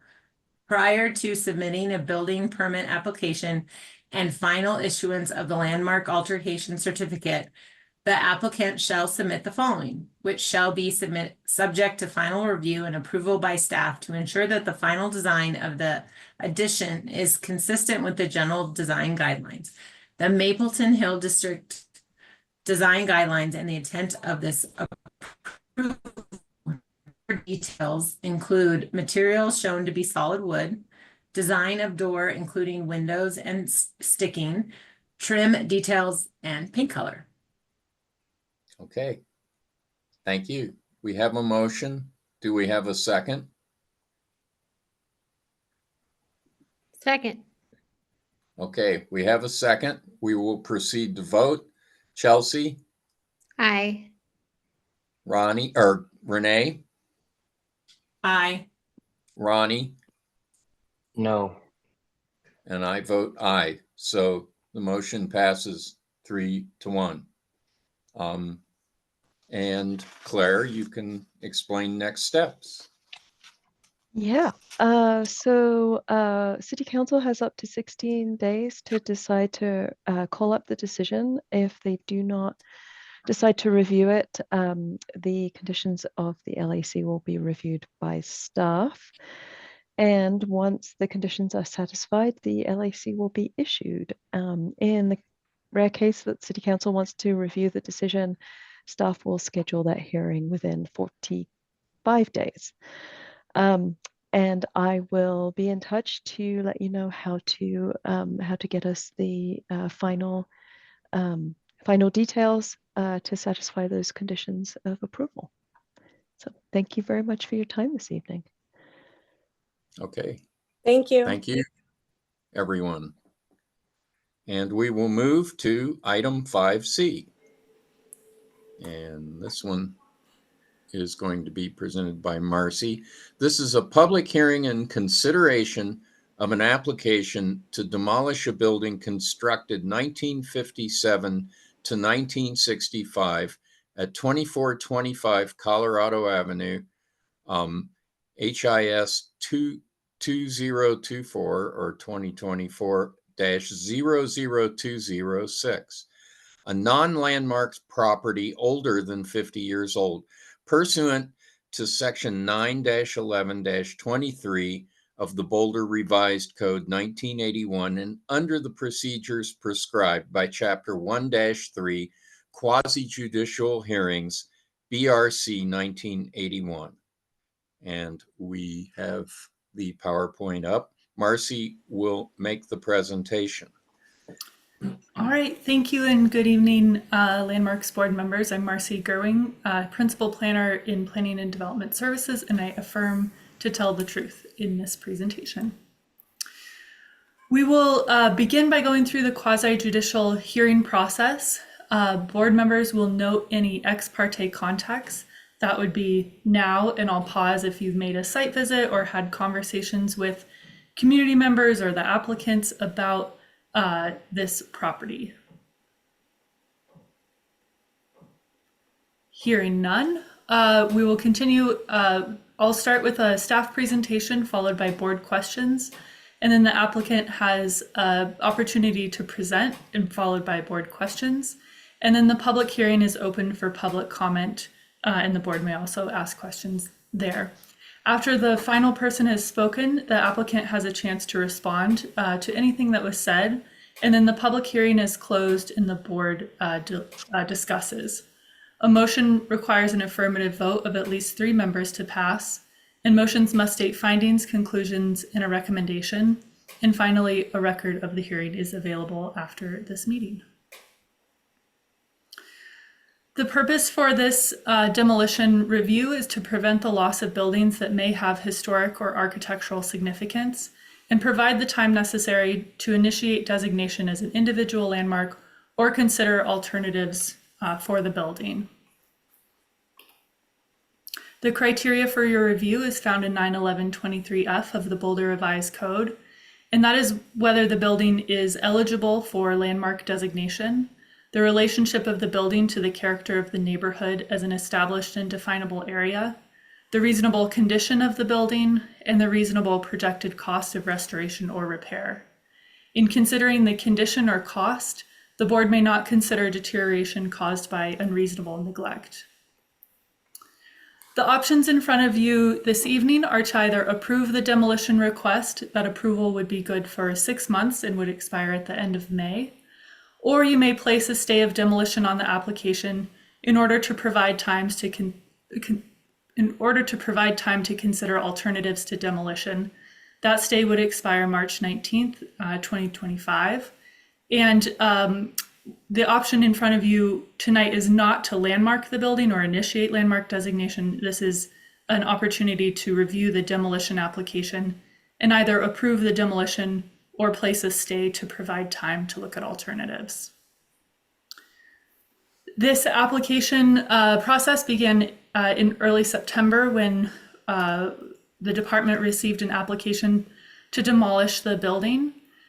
Because it is a post-1940 building, the initial review was completed by staff, and staff referred the application to the board, finding that there was probable cause to believe the building may be eligible for designation as an individual landmark. And that brings us to this evening on November 20th for the Landmarks Board hearing. The property is located mid-block between 26th and Folsom on the north side of Colorado Avenue. The building faces south onto Colorado and across from the CU campus and the engineering center. The property is not located within the boundaries of an identified potential historic district. The original part of the building was designed by Fisher, and Davis of Denver in the modernist architectural style using the A-frame form. The masonry and frame building has an asymmetrical front facing a steeply pitched gable roof with wide overhanging eaves. The west side of the roof descends almost to the ground, typical of the A-frame form, and a panel of windows span the center of the gable, emphasizing its roof form and height. A square bell tower or steeple at the southwest corner is constructed of brick and topped with a 750-pound bell and an open gable roof form. In 1965, an addition was designed by architects Art Everett, Alan Ziegel, and William Heisman. They designed a masonry addition with an A-frame roof form to represent a spire and connected the two parts of the building. These are additional photos moving around the west and north side of the building. These photos show the original part of the building from the southwest corner, including the chapel to the right, a court off of the chapel with a flat roof building behind it that housed the student lounge, offices, parish house, and near the rear. The belfry was modified in 1965 to include the gable roof. A comparison between the 1957 building and the image today shows the integrity of the asymmetrical gable roof with wide eaves, central ribbon, window, steeple, and modified belfry with the gable roof added in 1965. And the 1965 photograph showing the original portion of the building with the modified belfry and gable roof and the new addition to the right side of the image. with the A-frame form of the addition and the connection between the two parts of the building. Overall, the building retains a high degree of historic integrity. The building is in its original location, and the design of the building was constructed in 2 phases and retains its 1964 character. The building retains most of its historic materials, predominantly the rough reddish-brown bricks, the cedar shingle roof, and the original windows at the facade have been replaced. The building demonstrates workmanship typical of its period of construction, including the exposed framing members, and the building's ability to convey a feeling as a mid-century church has not been diminished, and the addition of the parking lots has not changed the overall park-like setting of the building. In general, minor alterations have not impacted the building's ability to convey its association with its 1957 to 1965 construction. The criteria for review are outlined, as I mentioned, in 911-23F of the Boulder Revised Code, which looks at the eligibility of the building as an individual landmark, as well as its relationship to the character of the neighborhood. And we use the significance criteria adopted in 1975 to evaluate these buildings and its eligibility. So starting with the historic significance, staff considers that the building meets the historic significance criteria in that it shows value as part of a cultural characteristics of the community and exemplifies the cultural and social heritage of the community. It's associated with Reverend Alexander Balfour Patterson and Virginia Helen Wheeler Patterson, who were instrumental in forming St. Aidan's and were active participants in the St. Aidan's Parish and the wider Boulder community. Virginia worked for the University Bureau for State and Community Service, the Colorado Municipal League, and wrote for the School Board Journal. In addition, she served as the Boulder Valley School Board member and president. Staff considers that the building located at 2425 Colorado meets the architectural significance criteria in that it embodies the distinguishing characteristics of modernist architectural style using a modified A-frame form. That includes the character-defining roof and wall truss system with steeply pitched front gable form, creating the dominant triangular shape, deep inset eaves, and subordinate vertical walls. And it is the work of Fisher, and Davis with Art Everett and Alan Ziegel of the firm Everett and Ziegel, William Heisman of Heisman and Ingalls Architects, co-designing the addition to the building. Each of those architects are known statewide or locally. Arthur Fisher officially retired from the firm of Fisher, and Davis in 1956, and it is unknown whether he was involved in this design. The firm designed and constructed several prominent homes, churches, hospitals, and schools, as well as commercial designs such as the Denver City Tramway Building and the A.C. Foster Building in Denver, as well as the State Capitol Annex and the Denver Public Library. Art Everett and Alex Ziegel are considered 2 of Boulder's masters of local modernism. William Heisman was the chief designer for James Hunter and Associates before 1961, and in the mid-1960s, Heisman partnered with Charles Ingalls to create the firm of Heisman and Ingalls. Together, they are credited for designing the Colorado Bookstore on the Hill and the Boulder National Bank at 1600 28th Street.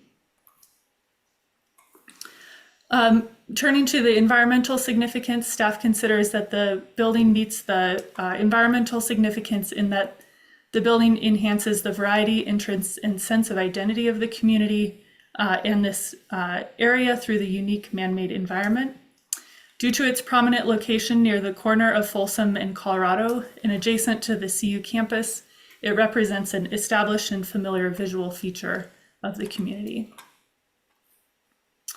Looking at the relationship of the neighborhood, the northeast corner of Colorado and Folsom is distinct in that it includes 3 modernist religious buildings, generally intact to their original designs. 2 of the 3 buildings were surveyed in the 2000 Modernist Architecture Survey, and at that time were found to be potentially eligible for local landmark designation, as well as listing at the State Register of Historic Places. Those 2 are the the Lutheran Church at 1202 Folsom, which was designed by the firm of Dietzen, Royland, and Mueller, and the Wellesley Foundation's Methodist Student Center at 1290 Folsom, which was designed in 1965 by Hobart Wagner. While the St. Aidan's Church was not included in the Survey of Modern Architectural Structures, the character of the neighborhood is made unique through the grouping of these three distinctly modernist buildings. And together they exemplify a unique regional architecture movement in Boulder.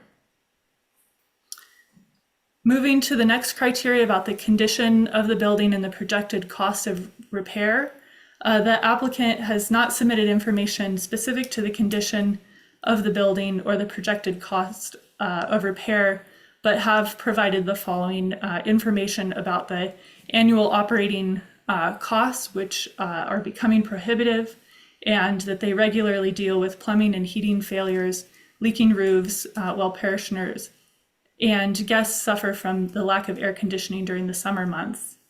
And that this structure was built with traditional lightweight materials and the systems are aging. Ongoing maintenance costs are taking a large portion of the congregation's budget. And as the structures continue to age, maintenance costs will continue to rise as the community congregation size continues to decrease. The church finds itself in an unsustainable position, reliant on decreasing revenues to cover the increasing costs. And representatives for both St. Aidan's and the applicants are here to speak to that and answer questions you may have. So with that, staff recommends that the Landmarks Board place a stay of demolition on the application in order to provide time to explore alternatives to demolition. Our findings are that the property the property is eligible for landmark designation based on its historic, architectural, and environmental significance, and that the property contributes to the character of the neighborhood as an intact representative of the area's past, and that at this time it has not been demonstrated to be impractical or economically unfeasible to rehabilitate the building. With that, here is the recommended motion language, and that concludes my presentation. And I'm happy to answer any questions you may have. Okay, thank you, Marcy. Any questions for staff from the board?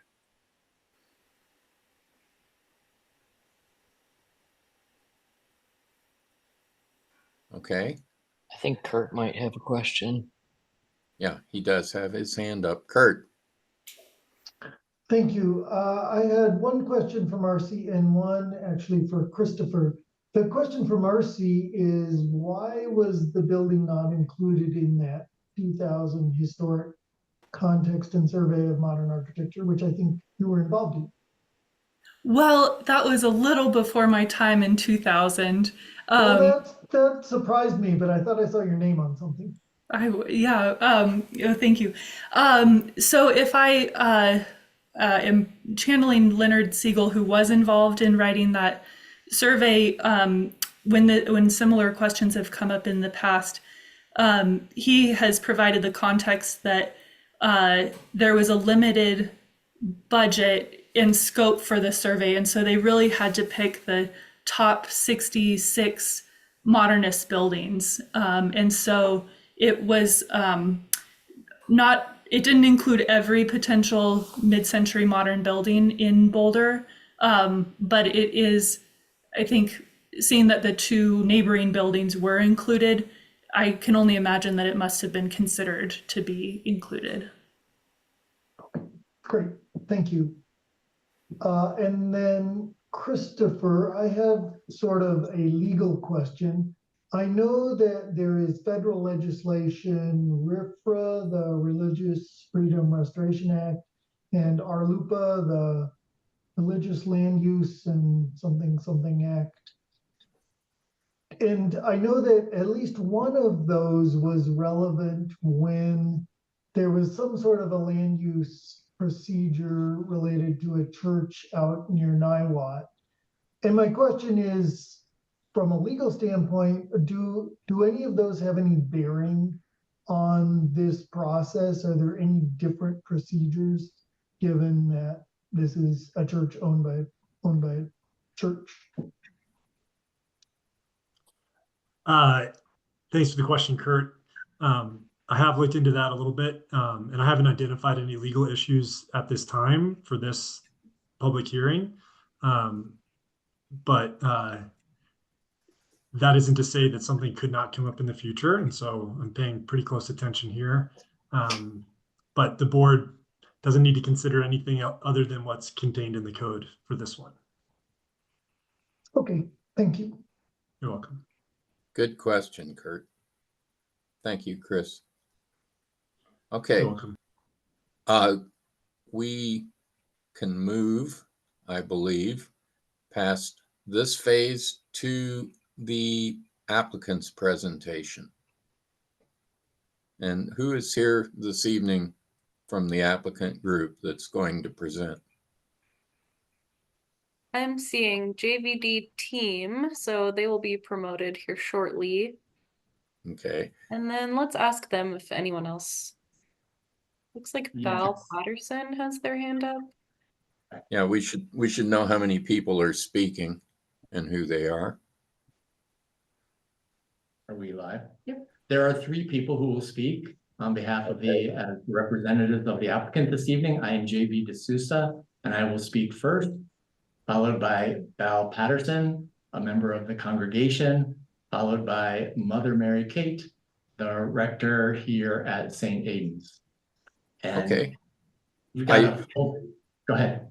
Well, before we, all 3 of you, if you're all 3 speaking, will need to swear to tell the truth and state your full names before you speak. And I believe we give each person 10 minutes, Aubrey.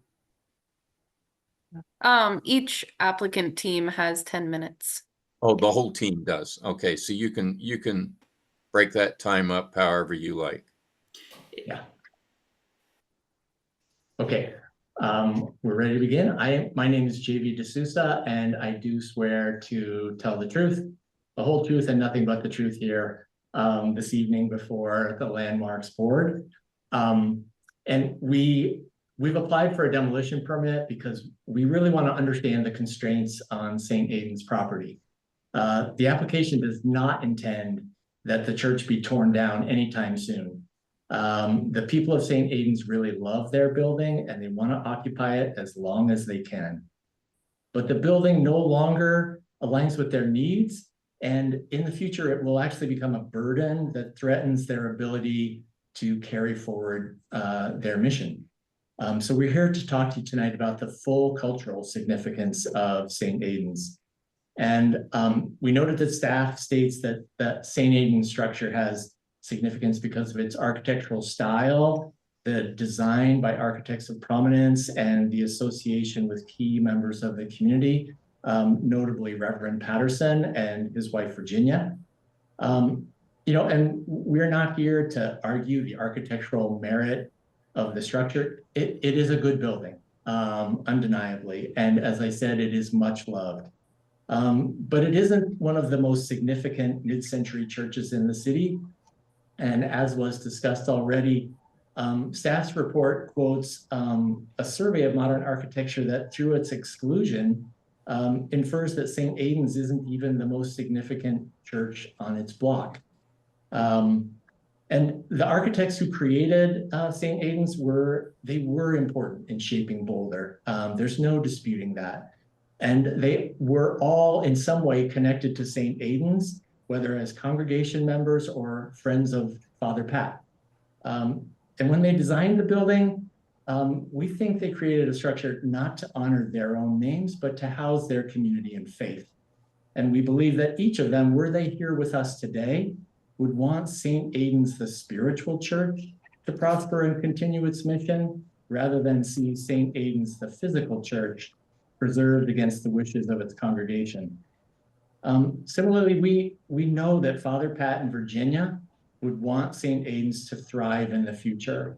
And if that meant the building would need to be torn down, they would support that.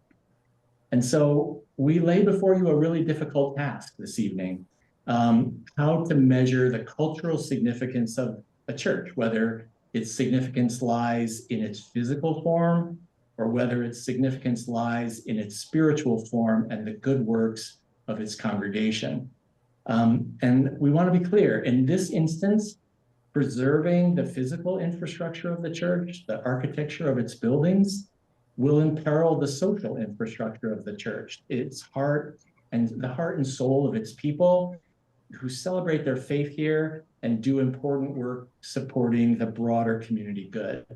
And when the board today considers the importance of St. Aidan's, we ask that you consider the full breadth of its cultural significance and not just the significance of its building. And now we'll turn it over to Bal Patterson. Good evening. I'm Bal Patterson, son of Father Pat and Virginia. I'm a lifelong member of St. Aidan's and a member of the leadership team for St. Aidan's property. My dad came to Boulder in 1947, a priest committed to ministry, to establish an Episcopal outreach to CU on the hill at 1077 14th Street. For 10 years, the ministry grew in that small house, but then needed change to flourish. So guided by Mom's farsightedness, the plot east of campus was chosen as a place to build and become a church. With many loving parishioners, St. Aidan's continued to grow in service to the university and the community, leading to the 1965 expansion into our current facility. Both times, the buildings changed, but the ministry continued and grew as a living entity with a focus on CU students, faculty, and staff alongside our congregational life. My parents' legacy is important to this town, and it's already remembered in Patterson Alley downtown, Chamber of Commerce and Downtown Boulder Awards in the name of Virginia Patterson, and her acknowledgement in the Birthing Center at Boulder Community Health. Their legacy at St. Aidan's is invested in the church and its ministries, and the hope of continuing for decades to come. Like my parents, we love this venerable place. Like them, we are challenged to evolve again and recreate how the building can serve our continuing ministry. In Boulder, because of the age of our building, that long and complicated evolution begins with you. We have the opportunity to reimagine our location and continue our ministry for decades to come. We have many ideas of how we would reinvent our property, giving our parish family a facility better suited to its needs, while possibly adding new ways to serve the neighborhood, CU, and the city. We are driven to make good choices for our future, which requires thoughtful and accurate study and planning. As a relatively small yet stable congregation, we have the ability to do that well, but we do not have the means to fund pre-development studies based in an uncertainty. We ask that you give us the freedom to dream. On to Mary Kate. My name is Mary Kate Rajui, and I swear to tell the truth, the whole truth, nothing but the truth, and serve as the rector or priest at St. Aidan's.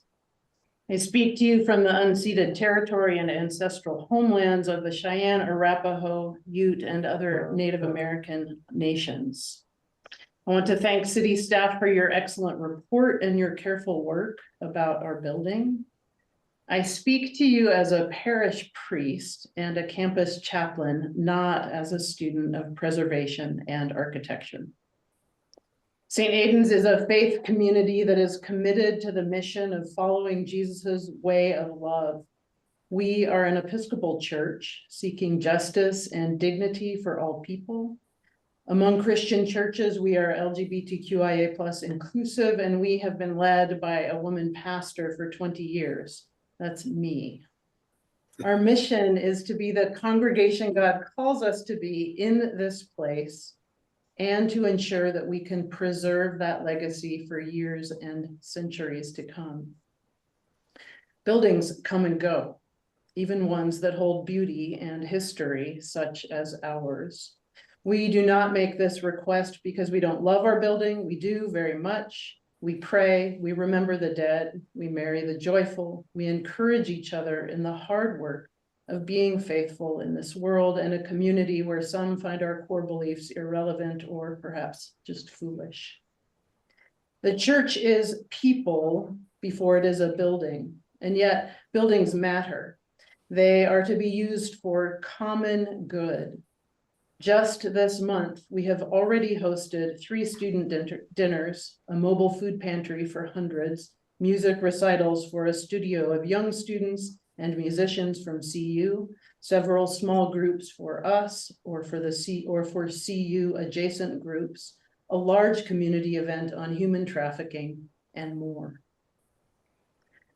When our buildings were constructed in 1957 and 1965, they were economical A-frames on the edge of town and fields, as the photograph in the staff report shows. The context is different now. At St. Aidan's, we're not strangers to preserving legacies in new ways. St. Aidan's hosts an art gallery named after Muriel Sybil Wally. Her husband, Father Francis Wally, was a priest who served here long ago. We established this gallery in her name in 2008. That was the year that the Wally building was demolished at CU Boulder to make room for a much needed arts building. This gallery is available at no charge to local artists from the community and from CU. We care deeply about the history of Boulder and our imprint on it. If our building is landmarked, we will have to spend money that we don't have for a process that is challenging, for a building that already doesn't meet our congregation's needs in 2024 as we plan for the future. The people of St. Aidan's in 2022 voted on our values.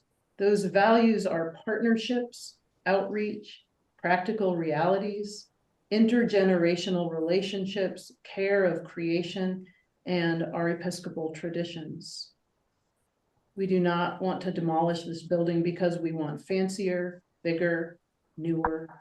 We want to live out our values in a changed world where partnering with others might be our best witness in a divided world.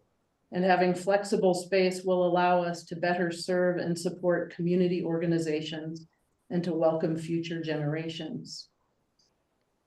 To pursue these values, we sought and received a grant of $50,000 to do a feasibility study. This grant is from a real estate development mission of Trinity Episcopal Church, Wall Street, New York. It was established to help churches navigate property changes. St. Aidan's raises our own operations funding every year for staff and ministry and everything else. We come before this board now because we cannot spend grant money or other money on what is feasible and sustainable for the long-term future, only to learn in a few years that this board would not allow it. We have to take care of every gift that has been given to us. This board received 14 letters at least appealing to this board not to designate our building a landmark. Each of them tells a different story, a story of lives and organizations directly impacted by our presence at 2425 Colorado. We love this place. Help us to continue to love, to do the even harder work of something new and holy and beautiful and good for a common good for generations to come. Finally, early this morning, 5 people, 2 others joining online in our original 1957 chapel, we shared Holy Communion together as we do every Wednesday morning. The altar or table was built in 2012. It was constructed after re-envisioning that chapel to be multi-purpose and flexible. It uses beautiful pink marble repurposed from the original 1957 altar. It serves the community in a new and beautiful way, helping to connect living tradition with our history. We ask you to trust that we care for the cultural legacy as St. Aidan's Church. Please, and that we ask you to help see that we understand and care for tradition and people with equal love. Please allow us to care for our history writ large in this community by choosing not to landmark our building. Thank you very much.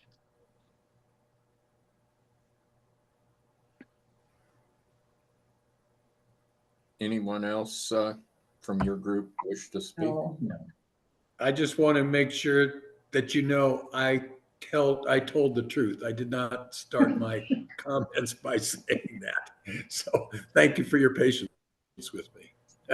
Thank you. Okay, do we have any question to the applicants from the board? Anyone want to ask questions? Oh, let me turn my video. I do have a question. I guess, so the reason for you to put forth the demo application is just a viability to figure out what you can do with the church in the future. So, instead of, I'm like, kind of in this middle ground right now because, having demoed the site is a big deal considering there are so many other possibilities you could do. So I just want to know that, I guess the hard question is, the reason for the demo application is to see if you can get a demo application? That's correct. Okay. The church owns 2 lots on Colorado Avenue, and the existing structure, the footprint of it and the parking lot behind it completely cover the larger lot to the east. And were the building to be landmarked, it would significantly impact the developability of the site. As Mother Mary Kate referenced, they're exploring, they want to and need to explore a lot of different options for how the congregation changes and how its service to the community changes in the future. And we're trying to, as we said at the very beginning, understand the constraints that are placed upon the lot by the city of Boulder's zoning code, by the landmarks possibilities and things like that. So that's why we're here before you this evening. Okay, that helps. Anyone else? Chelsea? Yeah, I just wanted to confirm because our demolition permits, how long are they valid for now? Or has that been updated yet? 1 year, I believe. 1 year. Sorry, the council will review those code amendments in December. So up until that point, any approvals are valid for 6 months. And then because it's a post 1940 building, it's a staff level review after that. But moving forward next year, if council changes the code, then our approvals will be good for 1 year. So I just want to make sure that the applicant knows, and I'm sure they've talked to staff about this, that even if we were to approve the demolition request, it would only be valid for 6 months. And then by the time you came back, once you've developed your plan of what you actually wanted to do, it could be a completely different board and the outcome could be different. So I just want to make sure that the applicant is aware of that just if you get an approval today and you don't do anything with it, there's no guarantee that the same answer will be in the future. That is fully understood. Okay, good. Good point. Anyone else? Okay. I believe we can then move to our public comment phase. Do we have anyone, Aubrey, lined up who wishes to speak to this issue from the public? We sure do, John. Okay. Right now, I'm seeing 6 hands up. So we'll start with Lynn Siegel, followed by Paul Vokes, and then Karina Julig. Sorry if I pronounced your names wrong. Let's start with Lynn. Okay. Lynn, I will need to swear you, and you can state your name and you will have 3 minutes. Lynn, and I will tell the truth the best of my knowledge. I would not feel right making any kind of a support or lack of support to this project based on not really knowing if this group is planning on keeping this space.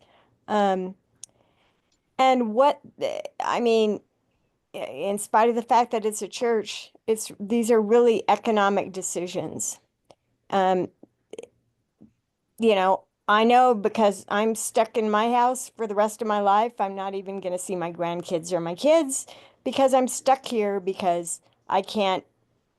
Yeah, I'm paralyzed to find a contractor I can trust to do anything to my house. So I'm just kind of living out my life the best that I can in my place. And this is a church that could, you know, just want to choose another place to build their place, and this just gives them the money to do that. Is that ethical to do that, to give a demolition so that they can financially benefit? I mean, they're a church, you know, you wouldn't want to turn the church down. But it's kind of a dilemma to me, because it's all about the finances. And I don't really know what they plan on doing. If they plan on, I mean, if you get a good architect, you could do a very creative, adaptive reuse of the space, in spite of the fact that you have it kind of divided up into the 2 lots. And I don't know any of that. I don't know. What I would like to know is what would be the situation financially with redoing the place or with demoing it and starting all over. Sorry, I had to get my line in. And I'd want to see that first. I'd want to see 2 estimates, but I know that estimates are hard to get too. So that's a dilemma, you know, and it's expensive to have people estimating what you're going to do there. And what if you've got one architect and another one has a whole better idea and you wouldn't know that? It gets to be kind of chance. And so I don't really know. I'd want to see what it costs to fix it up, and I'd want to see what it costs to start anew. Okay. Thank you, Lynn. Next on the line. All right, next we have Paul. Okay. And Paul, you should be able to unmute now. Excuse me. Okay, Paul. I think I just did. Can you hear me now? Yeah. Okay. Thanks. I need you to swear to tell the truth, state your whole name, and you get 3 minutes. Thank you. I'm Paul Vokes, and I do swear to speak truthfully. I've lived in Boulder for 21 years. I'm a retired professor and former dean at CU Boulder. I've been a member of St. Aidan's Church for 20 years, and for the last 3 years, I've been the church's chief lay officer. Here's why I support this permit application. For nearly 3 years now, our leadership team has engaged the congregation in discernment. That's a process where the entire congregation imagines the church's life over the next 100 years. We've shared visions and dreams. We actually voted on which of those we ideally would want to pursue. During this discernment, we've also found ourselves articulating the values that draw us to this place. We value service to our community, especially to those in need. We value welcoming all kinds of people. We value the serenity of a safe harbor amid the stress and pace of campus life or of city life. We value our role as responsible stewards of our environment. St. Aidan's is part of a national trend over the last several decades of aging congregations, declining memberships, and oversized, inefficient buildings.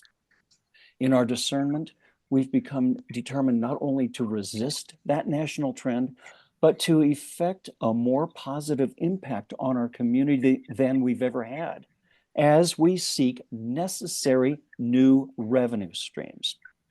To do that, we need the freedom to transform our property. Without that freedom, we have little chance of making that greater impact.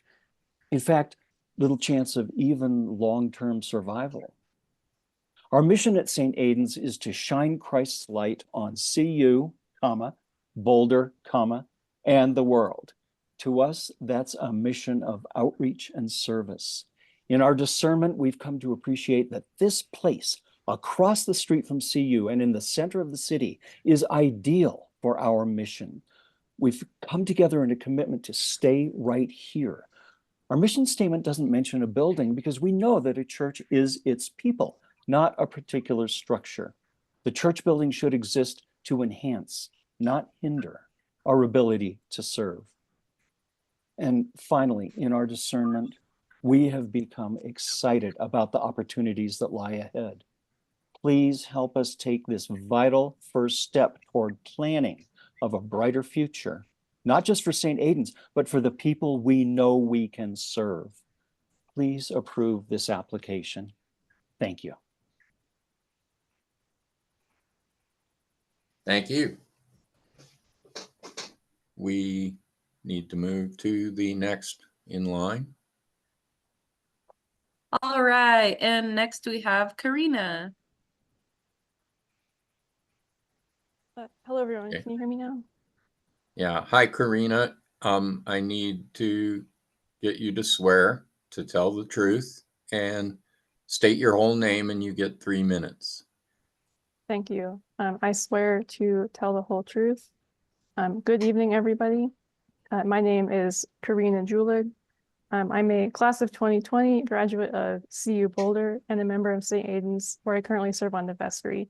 I started attending St. Aidan's in college because it was where my campus ministry group held its meetings each Tuesday night, which is where I made some of my closest friends. The St. Aidan's church building has a lot of wonderful memories for me, including the wedding 2 years ago of one of those friends I made at campus ministry to his now husband. But along with my memories of how beautiful and wonderful that service was, are my memories of how by the time it was over, our wedding clothes were all but soaked through because it was the middle of July and the sanctuary has no air conditioning. The lack of functional heating and cooling is just one of the many issues with that building, which is unfortunately falling into more disrepair as it gets older. Many of our vestry meetings have been bogged down by discussions about the newest problem at the building and how to address it, diverting time and energy from being able to focus on our broader mission. We have a generous congregation, but at the end of the day, everyone wants their pledge dollars to go to a higher purpose than just fixing the latest leak in the roof. It's because of that we've come to the decision that we need a new church building, one better suited to the needs of our current and future congregation, not the church of 60 years ago. The St. Aidan's congregation has really become like a second family to me. And I've been so blessed by the love and support of our members who are senior citizens. When I'm their age, I want our church to still be thriving, but I'm seriously worried that if we're burdened with the upkeep costs of an increasingly expensive building to maintain, we will ultimately become financially unsustainable and have to close our doors. I'm respectfully asking the board to approve our permit and not move to designate St. Aidan's as a landmark building so that we can be good stewards of our current financial resources and devote more of our energy and our money outwards towards the people in the Boulder community who most need our support and not inwards towards our own needs. Thank you very much for your time. Thank you.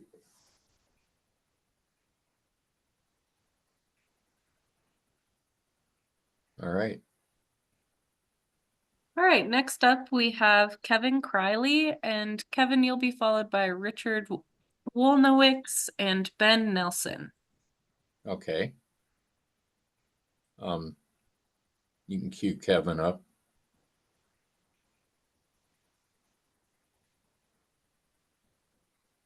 Good afternoon, folks. Can you hear me? Yes. Hi, Kevin. Please swear to tell the whole truth to the board.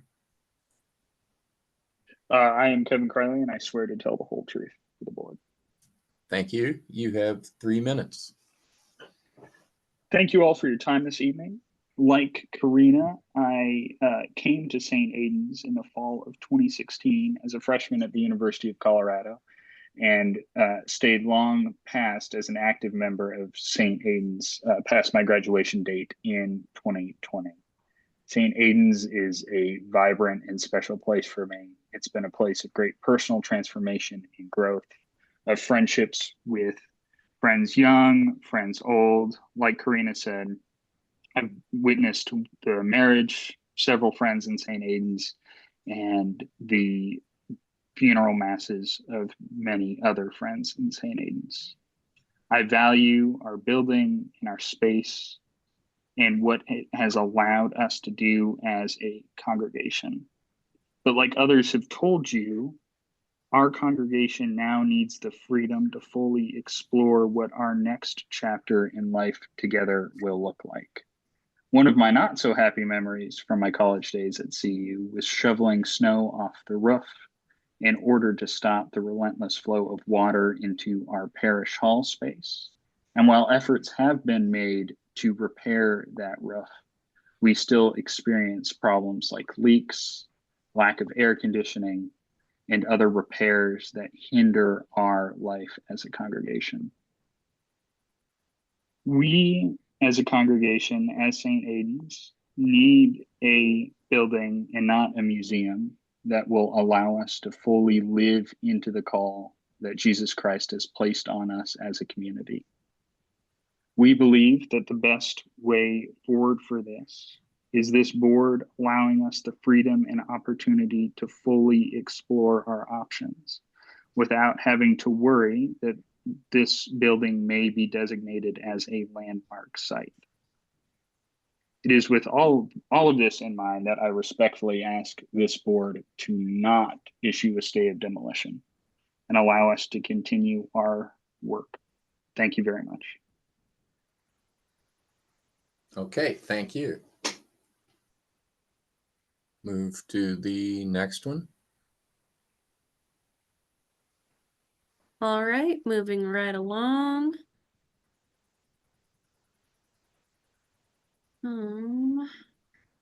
Sorry, Zoom is giving me trouble. I'm surprised.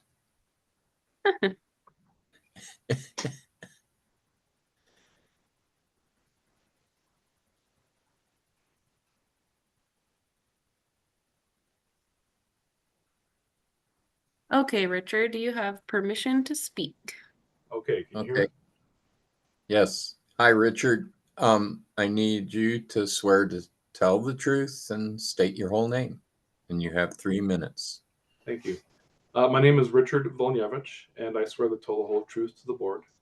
I'm a member of St. Aidan's Church. I came to the University of Colorado and St. Aidan's as an undergraduate in 1985, where I met my wife, Catherine, in the St. Aidan's campus ministry. I stayed for a master's and PhD from CU, and together with Catherine, we have raised our 4 children and now 2 grandchildren in Boulder. I live and work locally at Google. I am speaking to respectfully request that the Landmarks Board not designate St. Aidan's building as a historic landmark. Even when my career took us away from Boulder 20 years ago for 3 years, my family was drawn back to Boulder by our deep connection to the community in this city, and in particular to St. Aidan's. It's a vital part of our connection to Boulder. The thriving campus ministry was extremely influential in my own life. It introduced me to a diverse set of professors, fellow students across many fields, international students, and ideas that I would not normally have encountered as an engineering major in the 80s. My family's remained very engaged with our community at St. Aidan's to be part of offering the same opportunity to college students today. And it is the St. Aidan's community in this location across from CU campus specifically that is important, not the building. We need a facility here that will meet the present needs and future needs of our community and students coming through our doors. The present building is not that facility, and so I'm asking the board to approve our application. Thank you. Thank you. We have one remaining, I believe.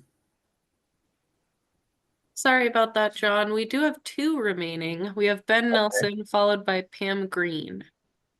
Okay. So, Ben, you have permission to speak and you will have 3 minutes. Can you hear me? Yes. All right, Ben, perfect. okay, please state that you will tell us the truth, state your full name, and we'll give you 3 minutes. I am Ben Nelson, and I swear to tell the truth. So I am a current PhD student here at the University of Colorado. And unlike most of the people that have spoken tonight in support of St. Aidan's, I am not an active parishioner at St. Aidan's. I am a member of Grace Lutheran here in Boulder, and I also happen to be the president of the Lutheran Campus Ministry here at CU.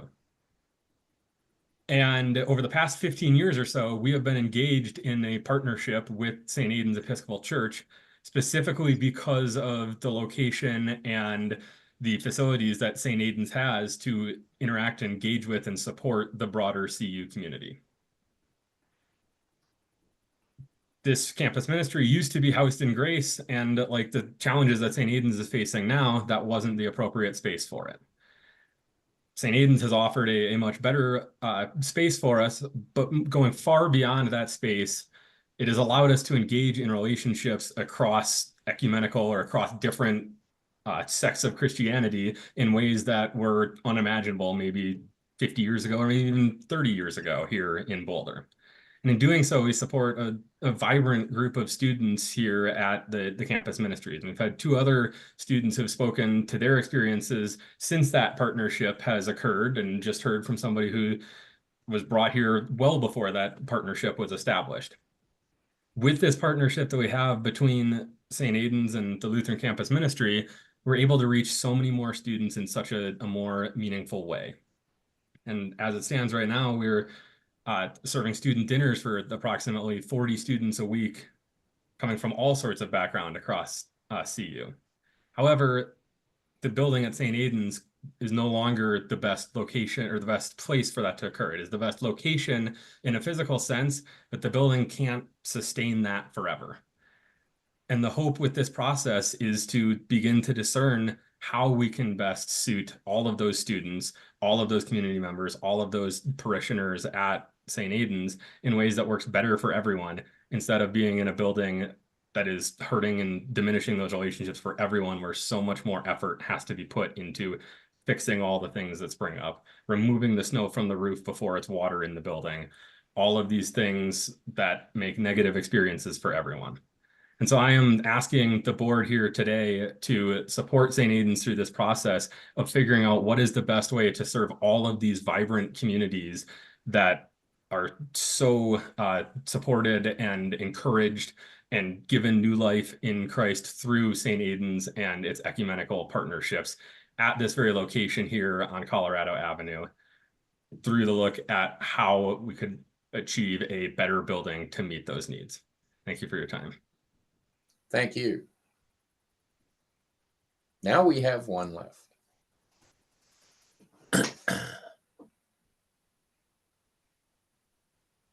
All right, the last hand that is raised belongs to Pam Green.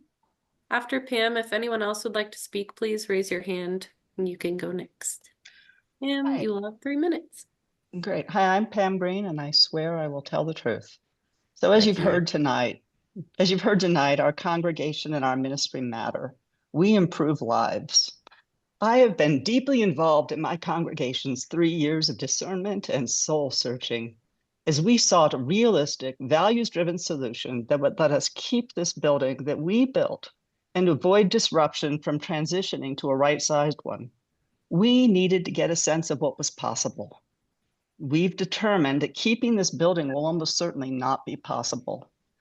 The conclusion that we needed a demo permit became inescapable, and I urge you to approve it tonight. I do want to share some information, background about our building. Even though you keep hearing about leaking roofs and the roofs keep leaking, it's not from lack of maintenance. We spend over $100,000 a year maintaining and operating this building. That's about 25% of our budget, and that includes $30,000 a year for utilities for a building with no central air conditioning. We only about 8% of our building space is used each week. For years, we have reached out to compatible partners that might need space. They find it unappealing and impractical. The building generated less than $1,000 a month in rent last year. Almost half of our square footage is composed of 2 worship spaces. One of them is always too big. One can be too small. Unlike Goldilocks, we don't have a single space that's just right. The spaces have poor acoustics, they can be sweltering or freezing, and they're not fully ADA accessible to everyone. It's not equitable. Some people can't approach the altar for communion. These buildings cannot be converted spaces to be just right. We have a shoestring budget. We don't have deep pockets. We can only pay 1 permanent full-time employee, the extraordinary Mother Mary Kate, and a handful of part-time ones. We could do so much more good without huge expenses for wasted space.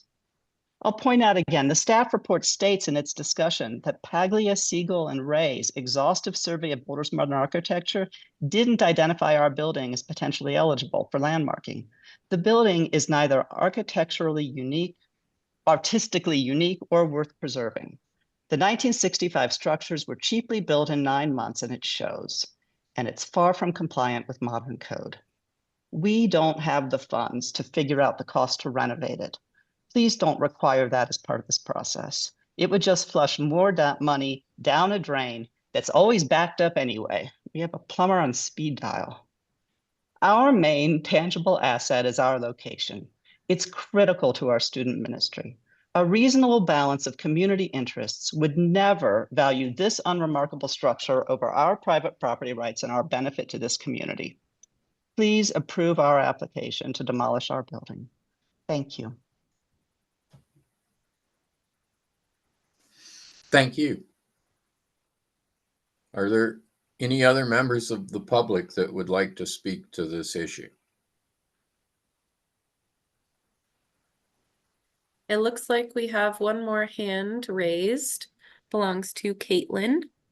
Caitlin, you'll have 3 minutes. Give you permission to speak. Hello, thank you so much. My name is Caitlin Tollefson. I'm an undergraduate student at CU Boulder. I'm part of Bread and Belonging. Okay, Caitlin, I need you to swear to tell the truth to the board. Oh, yes. Of course. So just state that you will. Yes, I'll tell the truth. Okay. Thank you. Absolutely. 3 minutes. Thank you. So my name's Caitlin Tollefson. I'm an undergraduate student at CU Boulder, and I'm part of the Bread and Belonging Tuesday night dinner. I am asking you not to landmark St. Aidan's building. I stumbled across Bread and Belonging at CU Boulder's involvement fair when I was truly at a point of crisis. I was first sexually assaulted when I was 8 years old, but because I was associated with the faith community at the time back in elementary school and through part of high school, I was supported through my assault. When I began college a 1.5 years ago, my first goal was to find a faith community, but I was unsuccessful. All of the student faith communities I looked into would not extend a hand to me or support me because I openly identified as a queer woman. I lost my faith community, and because of that, I was thrust into a very dark place. I got into a relationship where my partner regularly made jokes about how easy it would be to rape me, endured sexual assault time and time again. At the beginning of this year, I was walking through the involvement fair at CU Boulder just as the booths were packing up. I had been sexually assaulted just days before and didn't want to get my hopes up about finding a faith community. I was walking around and noticed the Bread and Belonging booth, lingering around just long enough for Pastor Lindsay, one of the pastors who co-runs Bread and Belonging, who called me over. She mentioned that this is an that this is an inclusive space, starkly contrasting the other religious groups around campus. She also mentioned that there'd be free food, and I'm a college student, and how could I turn that down? The only other question I was hesitant to hear the answer to was if they were close to campus. The other inclusive faith community that I had found the previous year was entirely inaccessible since they were over a 15-minute drive away. And as a freshman, I didn't know anyone in the organization, nor was I able to find anyone to carpool with. It was entirely inaccessible. When I joined, when I heard about Bread and Belonging and heard that they were only a 5-minute walk away from my last class of the day, and would support me with dinner that I often forget to cook for myself. Additionally, I attended the Bible studies on every other Monday where I haven't been able to really connect with my faith community. Around 45 minutes in a cry of desperation, I was able to bring up my ongoing sexual assault for the first time and was met with warmth and support that I had never dreamed was possible.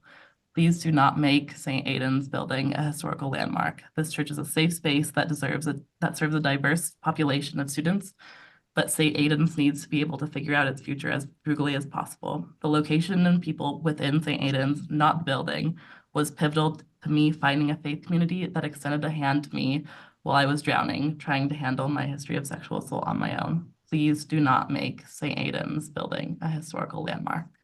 Thank you.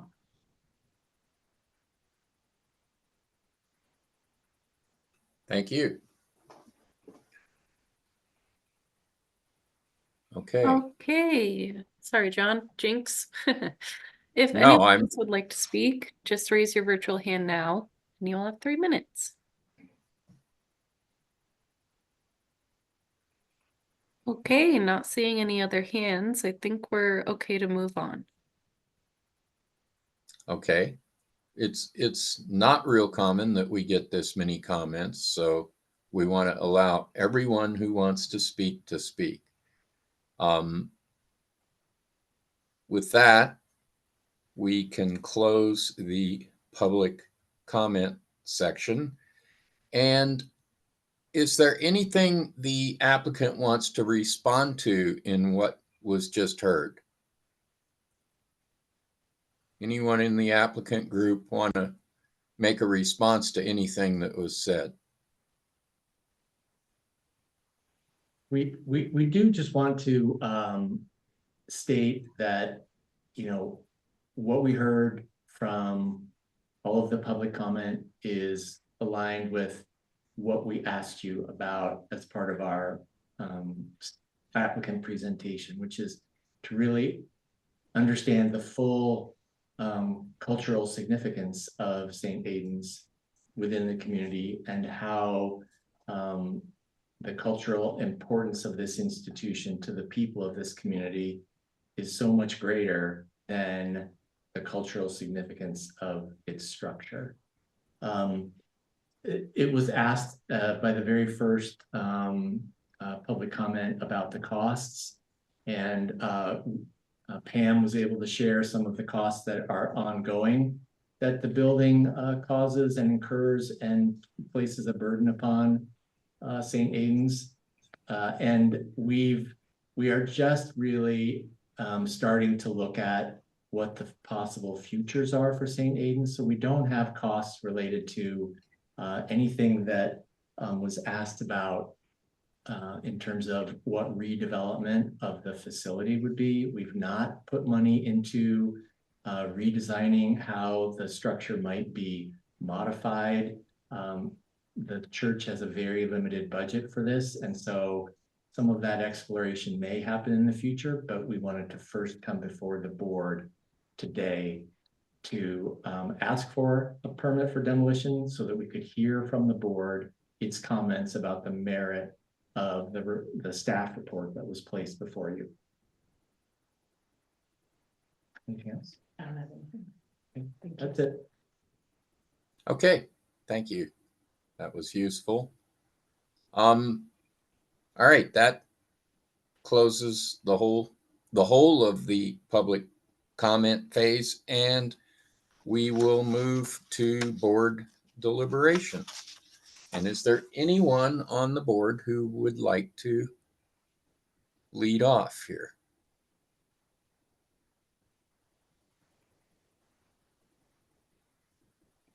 Ronnie?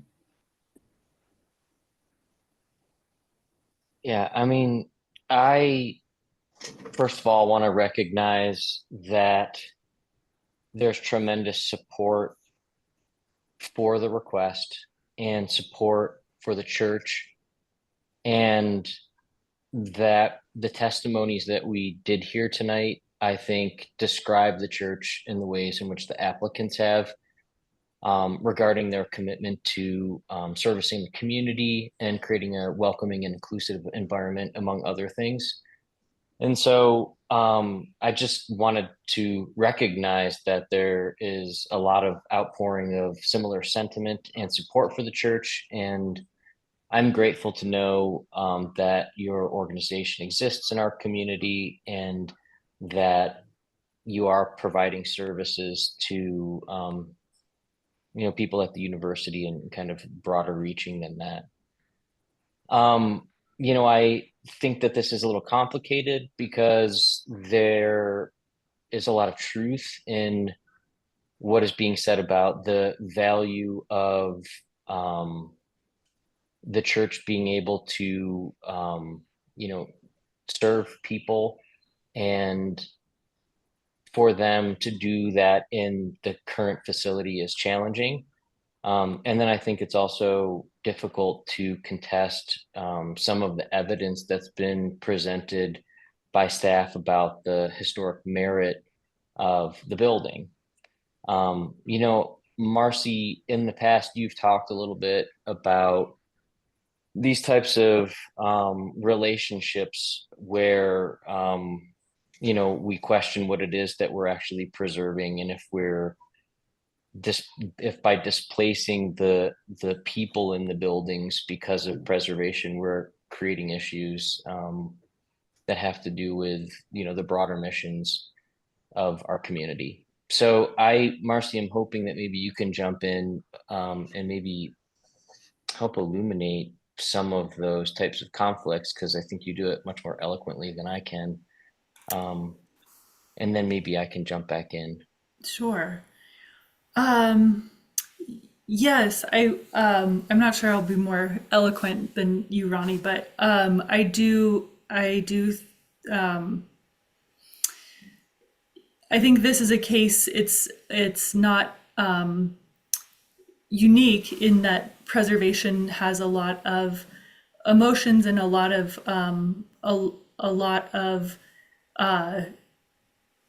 feelings around change or stability. And I think that this has come up in the past with long-term owners whose parents or grandparents built the house and now they are looking to sell it.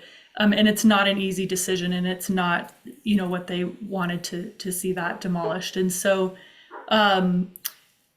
I don't know if there was a specific case in the past that you're thinking of that I spoke to, but that's the one that came to my mind. And also, the community conversation around rallying around a place like the Dark Horse, where preservation can preserve the shell of a building, but not the community and the spirit within it. So I think that I'm hearing the issues be brought up about preservation of a physical place and long-term preservation of the community and the life within that place.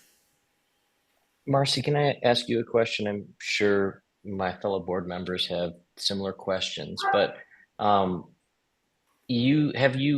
has staff been able to discuss with the applicant the purposefulness of the stay, what happens during a stay, the merit of what that process might reveal? We've met with the applicants as part of this process, and so the purpose of the stay is to provide time to explore alternatives. Could the building be incorporated into the redevelopment? Is there a portion of the building that is more significant than others? In some other cases, could the building be moved on-site or off-site? Could the materials be salvaged? It's often there's an inclination to have the process jump from demolition being proposed to landmark designation over the owner's objection. And you really have to pull that accordion apart of the process is designed to provide time to look at alternatives. And that's what's in front of the board this evening. Marcy, were you party to the process that occurred in the Lutheran church on the corner, the Folsom property? I was. I mean, that was an interesting, I guess, example of what the stay process allows and how it works with groups or people that are in difficult situations with a building that otherwise may have some architectural either significance or value or other community value from what the users are providing or gaining from it. Just to expand on this notion of what the purpose of the stay is, rather than we on the board and even staff are presented with a problem and a challenge around a project, and the strict reading of the code and the guidelines at multiple levels is that, well, based on this criteria and this criteria and this criteria, this building has this almost measurable value. And so either A, it should be preserved, or it doesn't reach the right set of criteria, and so B, it can be let go. But when the board's presented with these, with the exception of what staff provides us, it's very often a first glimpse, and also it's a first chance to even engage the problem side of it. And so the stay gives a time period, and we're not locked into the 180 days. So we'll talk about that a little more. It gives us a time period where some of the engagement that wouldn't happen in any other parts of the process can happen between. There's a lot of talent on this board, and there's a lot of ideas and a lot of creative thinking around all the issues that we deal with. And I assume that on the applicant side, there's a great deal of talent and creative thinking that has been going on that's led them to this point to make this request.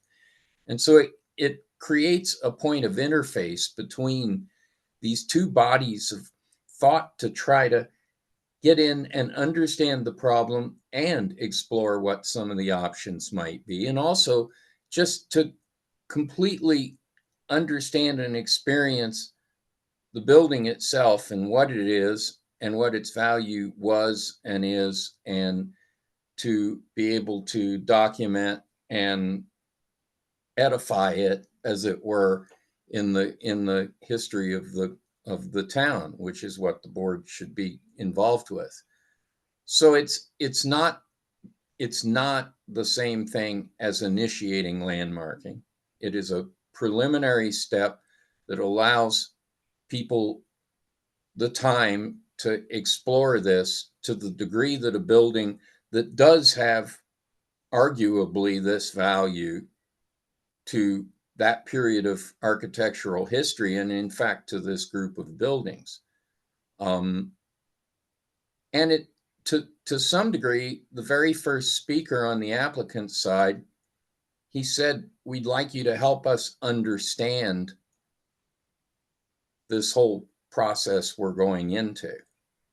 And I also hear that pulling the demo permit is not necessarily going to end in demolition. It's to open the door to what some of the opportunities might be. So the stay allows some of that without overtly saying, okay, well, your demo permit expires if you don't drive a bulldozer through this.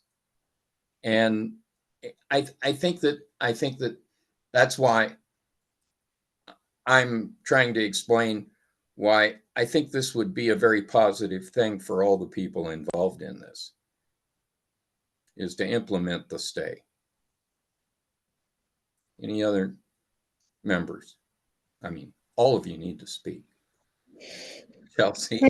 Question, because it seemed to me like there was a sense of urgency on approving the demolition. And so I'm curious if maybe the applicant can speak to knowing if you have a demolition approval now versus 180 days from now, what the difference for you is in terms of your planning. Yeah, I would like to speak to that. I did speak to Marcy several weeks ago when the demo application came before her. And Marcy actually first encouraged us to, instead of coming before you about the demo permit, to come through site review to Landmarks. And we had to state very assertively that preparing a site review is an investment of hundreds of thousands of dollars that the church simply doesn't have. And so we did need to press forward, and Marcy did, after talking to me, say that she agreed, and the demo permit has come before you here for consideration. Yeah, we don't believe that this process is going to be resolved in terms of the process, meaning the consideration of what the alternatives are for redevelopment of this parcel and how it serves the partnerships that the church would like to continue to foster, and what it means for the economics of this organization and how it can continue going forward in the future to serve the community of Boulder and the university. This process is going to take quite a bit of time for us to get to any real resolution there. And the 180 days represents no threat or risk to any process that we've begun. And we would be happy to engage with people on the board and talk about it. We do believe in working together, and we believe there would be value in you coming to see the church and see some of the issues here and talk to the people that are here and that use it every day and who practice their faith here, and see where we can go with that together. And at the same time, know that the church has identified that one of the alternatives that may need to be considered is that the physical structure is completely removed. So to summarize your answer, that there would not be, it wouldn't be an impediment to delay the decision 180 days for you to be able to consider your planning. What I don't know, Chelsea, is I don't know are there any deadlines with MRED or Trinity that in any way we have to deliver some information to them prior to that? No. Okay. No. Yeah, if it does not inhibit, your processes, and in fact, it may become a valuable part of your processes. That's what I'm hearing, is that this actually could serve what it's supposed to do, is a part of your process of taking this forward. And it's 180 days that could be well spent getting you to the place where much more definitively where you want to go with this and have a better idea of what's possible and those types of things. Yeah, I think that our real intent, there are several different layers to our intent in coming in today. And one of them is to make sure that the city of Boulder and the Landmarks Board does not see or want to press forward with a landmark process in opposition to what the church's desire is, right? Because that would, in many ways, severely limit what its options are in the future. and it would have to begin to explore a lot of very different alternatives for its future than what they want to consider, right? I can say that we have looked at a number of different redevelopment opportunities or alternatives just to begin to establish what the kind of range of possible redevelopment would be. And that at this point, keeping what is most significant about the church, Marcy identified, the A-frame style of the church, and trying to preserve that portion of the church has a really significant impact on any potential redevelopment of the site for housing or for daycare or for some of the other partnerships that the church has identified. And so we know that even as we sit here tonight, we know that preserving the church has really significant impacts and limitations on the alternatives for St. Aidan's moving forward.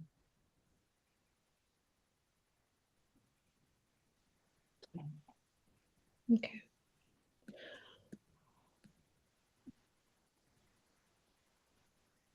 I'm happy to jump in. Yeah, Thank you for please do. answering that question. It's super helpful to hear. And one, I just want to highlight that I think we've had more public testimony on this project than any project I have been a part of in the past 2 years. And so for me, that means a lot, and it means that there's real public interest. People who we don't typically hear from are here to tell us what they want, and that's like part of our job is to consider community feedback. And I really appreciate that we had enough community feedback to really take into consideration for this project. And something that Kurt often says that I really appreciate is that just because a property or a building has a history doesn't mean it's historically significant enough to be a landmark. And even hearing from like one of the criteria for landmarking is the association with persons or events, but the descendant of those people that we aim to honor came here tonight to us and asked us to approve this demolition. And so I think it's important that we listen to those that we aim to honor in the way that they ask us to honor them, and not in the way that we believe we should honor them. And because ultimately that's not the goal. And at the end of the day, initiating landmark designation over the owner's objection doesn't represent a balance between private property rights and the public interest in preserving the city's cultural, historic, and architectural heritage. And so for me, I don't believe that the current, what we know and what we've heard from the community and what we've heard from the owner, I don't believe we need the stay of demolition. Like for me, I don't need the stay of demolition to approve it, because for me, the outcome will probably, I feel for myself, will be the same. And it just adds time, expense, and doesn't add a ton of value. And for me, that is important. We don't why are we adding time and expense for a community organization that is providing so much value to the community? That just doesn't sit right with me. So I would approve the request without the stay. Now, I do believe that the stay is an opportunity to have an ongoing conversation. And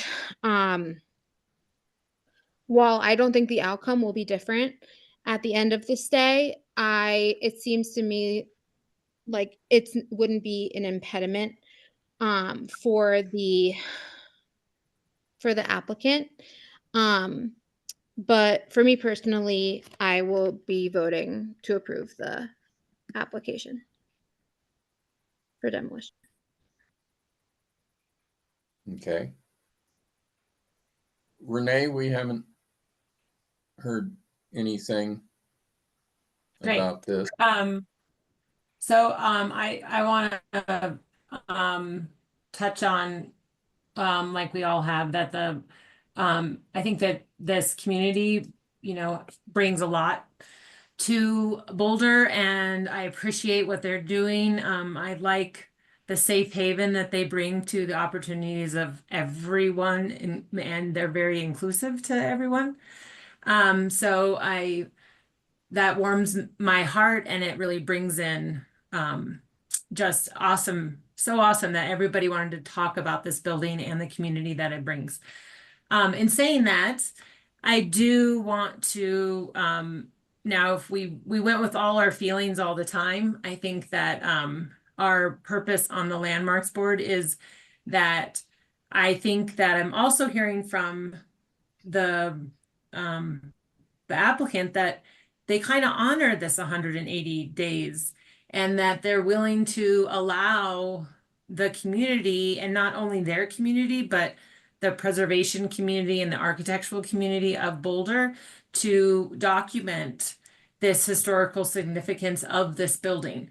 Whether the outcome at the end, whether it is to proceed with the demo application or to landmark the site, this 180 days allows us to document the building, and we get to view the site, which is, a part that I really enjoy.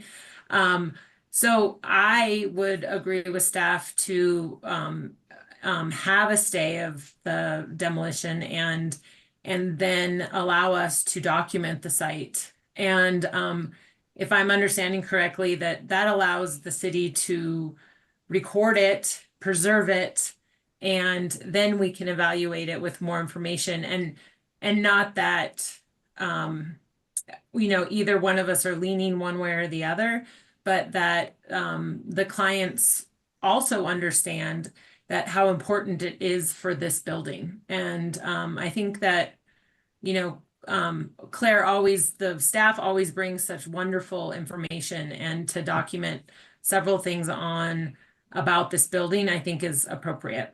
So I would be in favor of putting a stay on the building. Thank you. Ronnie, did you want to come back with anything? John, not necessarily.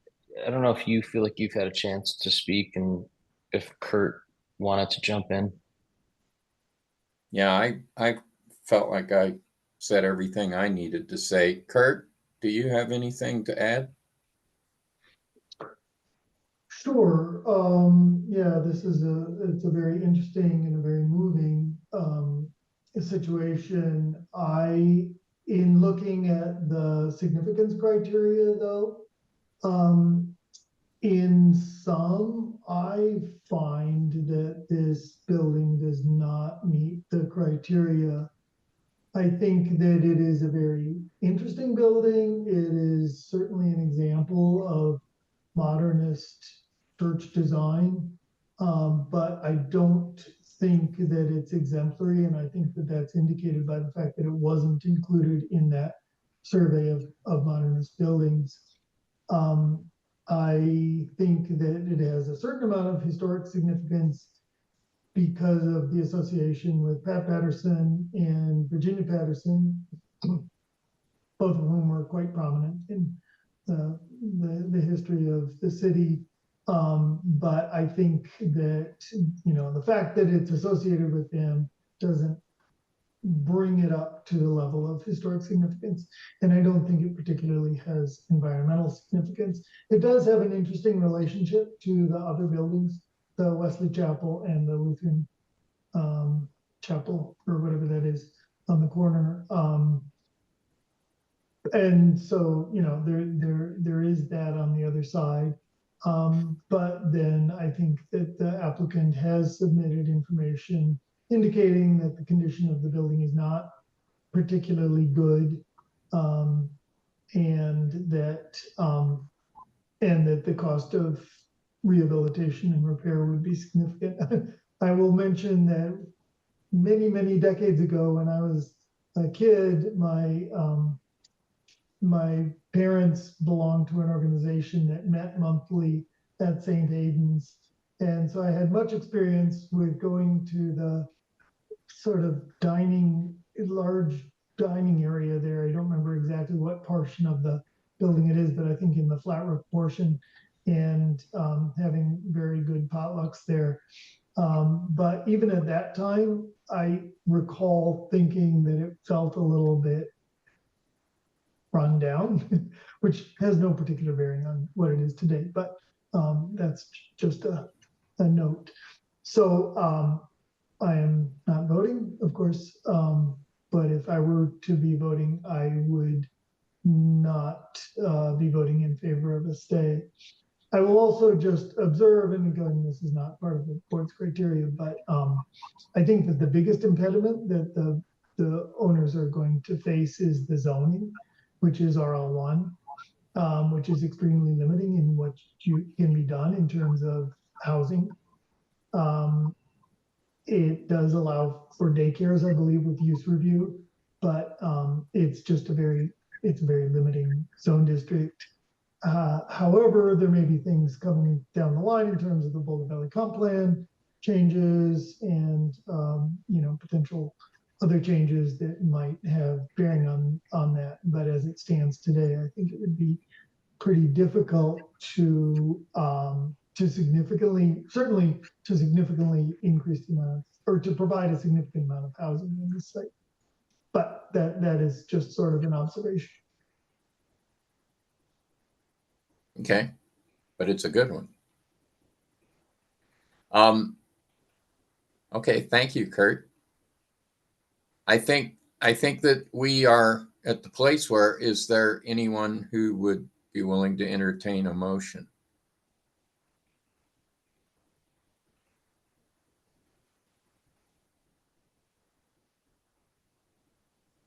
Sure. I am in agreement with staff's recommendation, and I think that, we've all kind of pointed out, some of us have pointed out the value of the 180-day stay. And I am in agreement with staff's evaluation in that this seems like it should have a stay placed on it, and then it may rise to the level of designation, but this is an opportunity for us to, it would be an opportunity for us to explore alternatives to demolition with the applicant. So I'll make the motion that the Landmarks Board issue a stay of demolition for the building located at 2425 Colorado Ave for a period not to exceed 180 days from the day the application was accepted by the city manager in order to explore alternatives to demolishing the buildings. Okay. We have a motion. Do we have a second? I second. Thank you, Renee. Okay. We'll proceed to a roll call vote. Chelsea? No. Renee? Yes. Ronnie? Yes. And I vote aye. So the motion carries 3-4. And staff will explain how this proceeds. We'll appoint a couple of members to be involved in some of the meetings and go from there. All right, so with a vote to place a stay of demolition on the application, that stay will continue until March 19th unless the board votes to either move quicker than that. So the next step would be for the board to nominate 2 members to represent the board and meet with the applicants and the owners during the stay to discuss alternatives. Do I have 2 volunteers? I definitely am interested in it. I will do it. Thank you, John. I would be interested. Great. Okay. Interesting. Yes. Okay. So Chelsea and John, I will work with you all and with the owners and applicants to find a time for us to meet. I'll follow up probably tomorrow with the time, and those are the next steps. Marcy, there's nothing to stop additional members of the board participating in this, even though they're not Correct. officially. Yeah. Traditionally, the board just nominates 2 people to be part of those, but more are welcome because there are 2 already. Those meetings need to be publicly noticed and posted on our website. So more than 2 board members are certainly welcome. And I think the more creative and the more collaborative, the best use of the stay comes with that spirit. Great. Yeah, I'm particularly interested because I was involved with the process with the Lutheran site, and it was a very useful process, I thought, and yielded, well, a portion of that is standing there now. So. All right. Thank you. So I will follow up with you all tomorrow and set up that time, but thank you so much for your time, and just a gratitude for everybody that came and stayed late and spoke as part of this public hearing. Yeah, thanks to everybody and all the citizen participants in this. So we'll move on to matters. And I guess, Marcy, are you going to give updates here? Yes, and we're cutting, what we can out since this is a special meeting. We meet again just in 2 weeks, but we did want to do a couple calendar checks for some upcoming dates. I think you've heard me over the last couple months how important I think that visiting the site before the public hearing, and I think there's been a few cases in the last year where a site visit has really changed our staff recommendation from seeing it, on paper or, digitally to being in the neighborhood and seeing it in person. And so this could be a future conversation, but I would like to poll the board and ask if you all have a preference. 1, if you agree they're important, and 2, if you have a preference for a formal site visit that we organize as staff and it's a set time each month, or if you'd prefer to do it on your own. I'd be interested in doing a quick conversation about that. Okay. Any other items then? Oh, then the other item is the CPI Saving Places Conference. As you'll remember, the last 2 years it's been held in Boulder, which has been wonderful. And the City of Boulder has been a sponsor. So we've gotten all of the registrations that we need. However, in 2025, it's going to be down in Colorado Springs. And so it will be more expensive because of hotel rooms and also registration. So we do need a formal commitment for the board members. Rather, we're not going to just register everybody. We do need to know that you'd like to go, and the dates are January 29th to February 1st. There is this really great training called Camp on Saturday, February 1st, that I would happy to send you more information on, but if anybody's able to attend that, I've found it to be tremendously helpful, very high quality training, and the ability to hear from your peers, fellow board and commission members from across the country.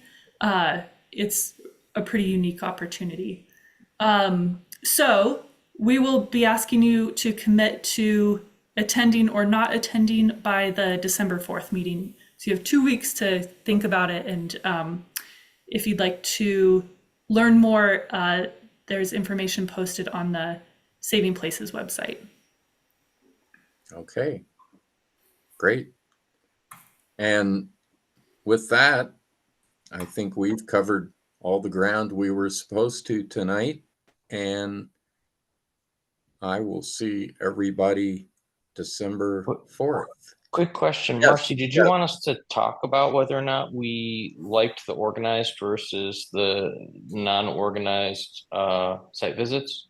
If it could be like a 5-minute conversation of just like a straw poll, yes or no, formal, informal, or anything. I don't want this to become a half an hour discussion, but if you all could give us some feedback, then we would know what is most helpful for you all of organizing these or putting a little map together. Renee, I'm glad you used it. So if I were to pose that in a question, do you agree that site visits are helpful? Do you have a preference for formal site visits, or would you rather do them on your own? What I have found, Yeah, sorry, Ronnie, go. we all at the same time, what I found is that site visits are helpful.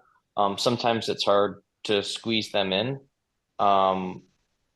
And I think that depending on the level of complexity of the property and access to the property, that, you know, having staff organize something, you know, has different merits. I think that if the property is generally accessible and if the things that are being reviewed are visible from the street, that, you know, I kind of prefer it not to be organized so that I can go on a Saturday and just not feel like I'm missing out on something else that might be presented.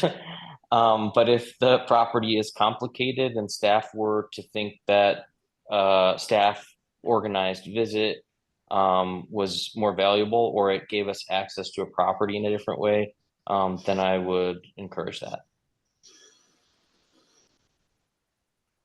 I have to agree with that. I think that in cases where there is complexity and issues with accessing the property, the organized visits are very useful. Others? Renee, Chelsea? I agree. I did follow the informal thing, you know, that she sent out, and I found that very helpful. I also think that maybe there could be my question is like, if we did do a formal site visit, are we allowed to discuss what's happening? But we cannot, no. So I almost feel like the informal makes it easier for everyone to do it, and allows us not to have those conversations, because we would be more inclined to probably have those if we were doing like a formal walkthrough. It is hard not to talk as you're walking around the site.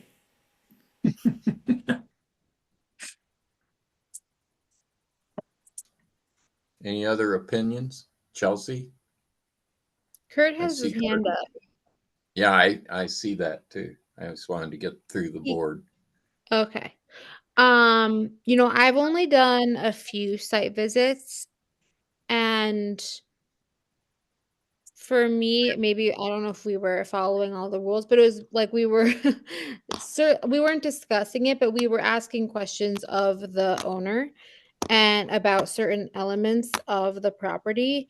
And I think at least at that, the one that I've done was a demolition. And so it was more about like the condition of the property in the home.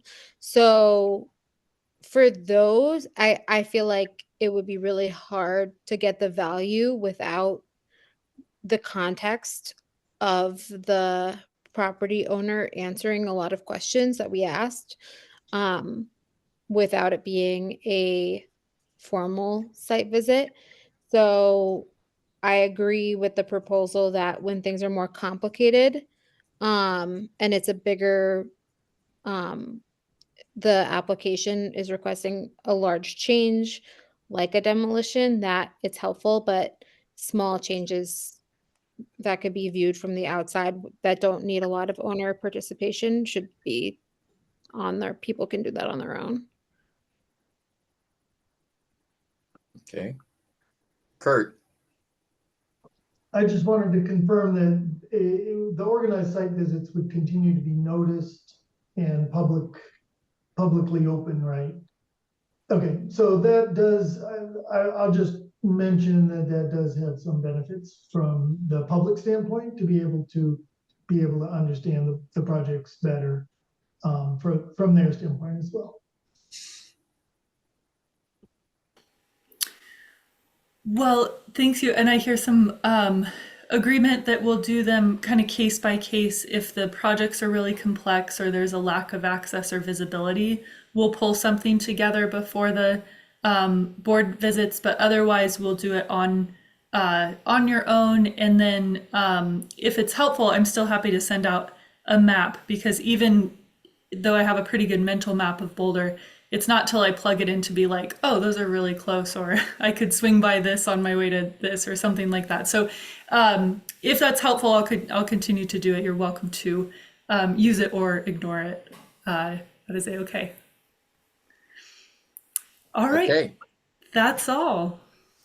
That's everything that you have. That's everything we we have. have. Okay, we're only 17 minutes past the proposed time, so this meeting is adjourned. All right. Thank you, everyone. Take care.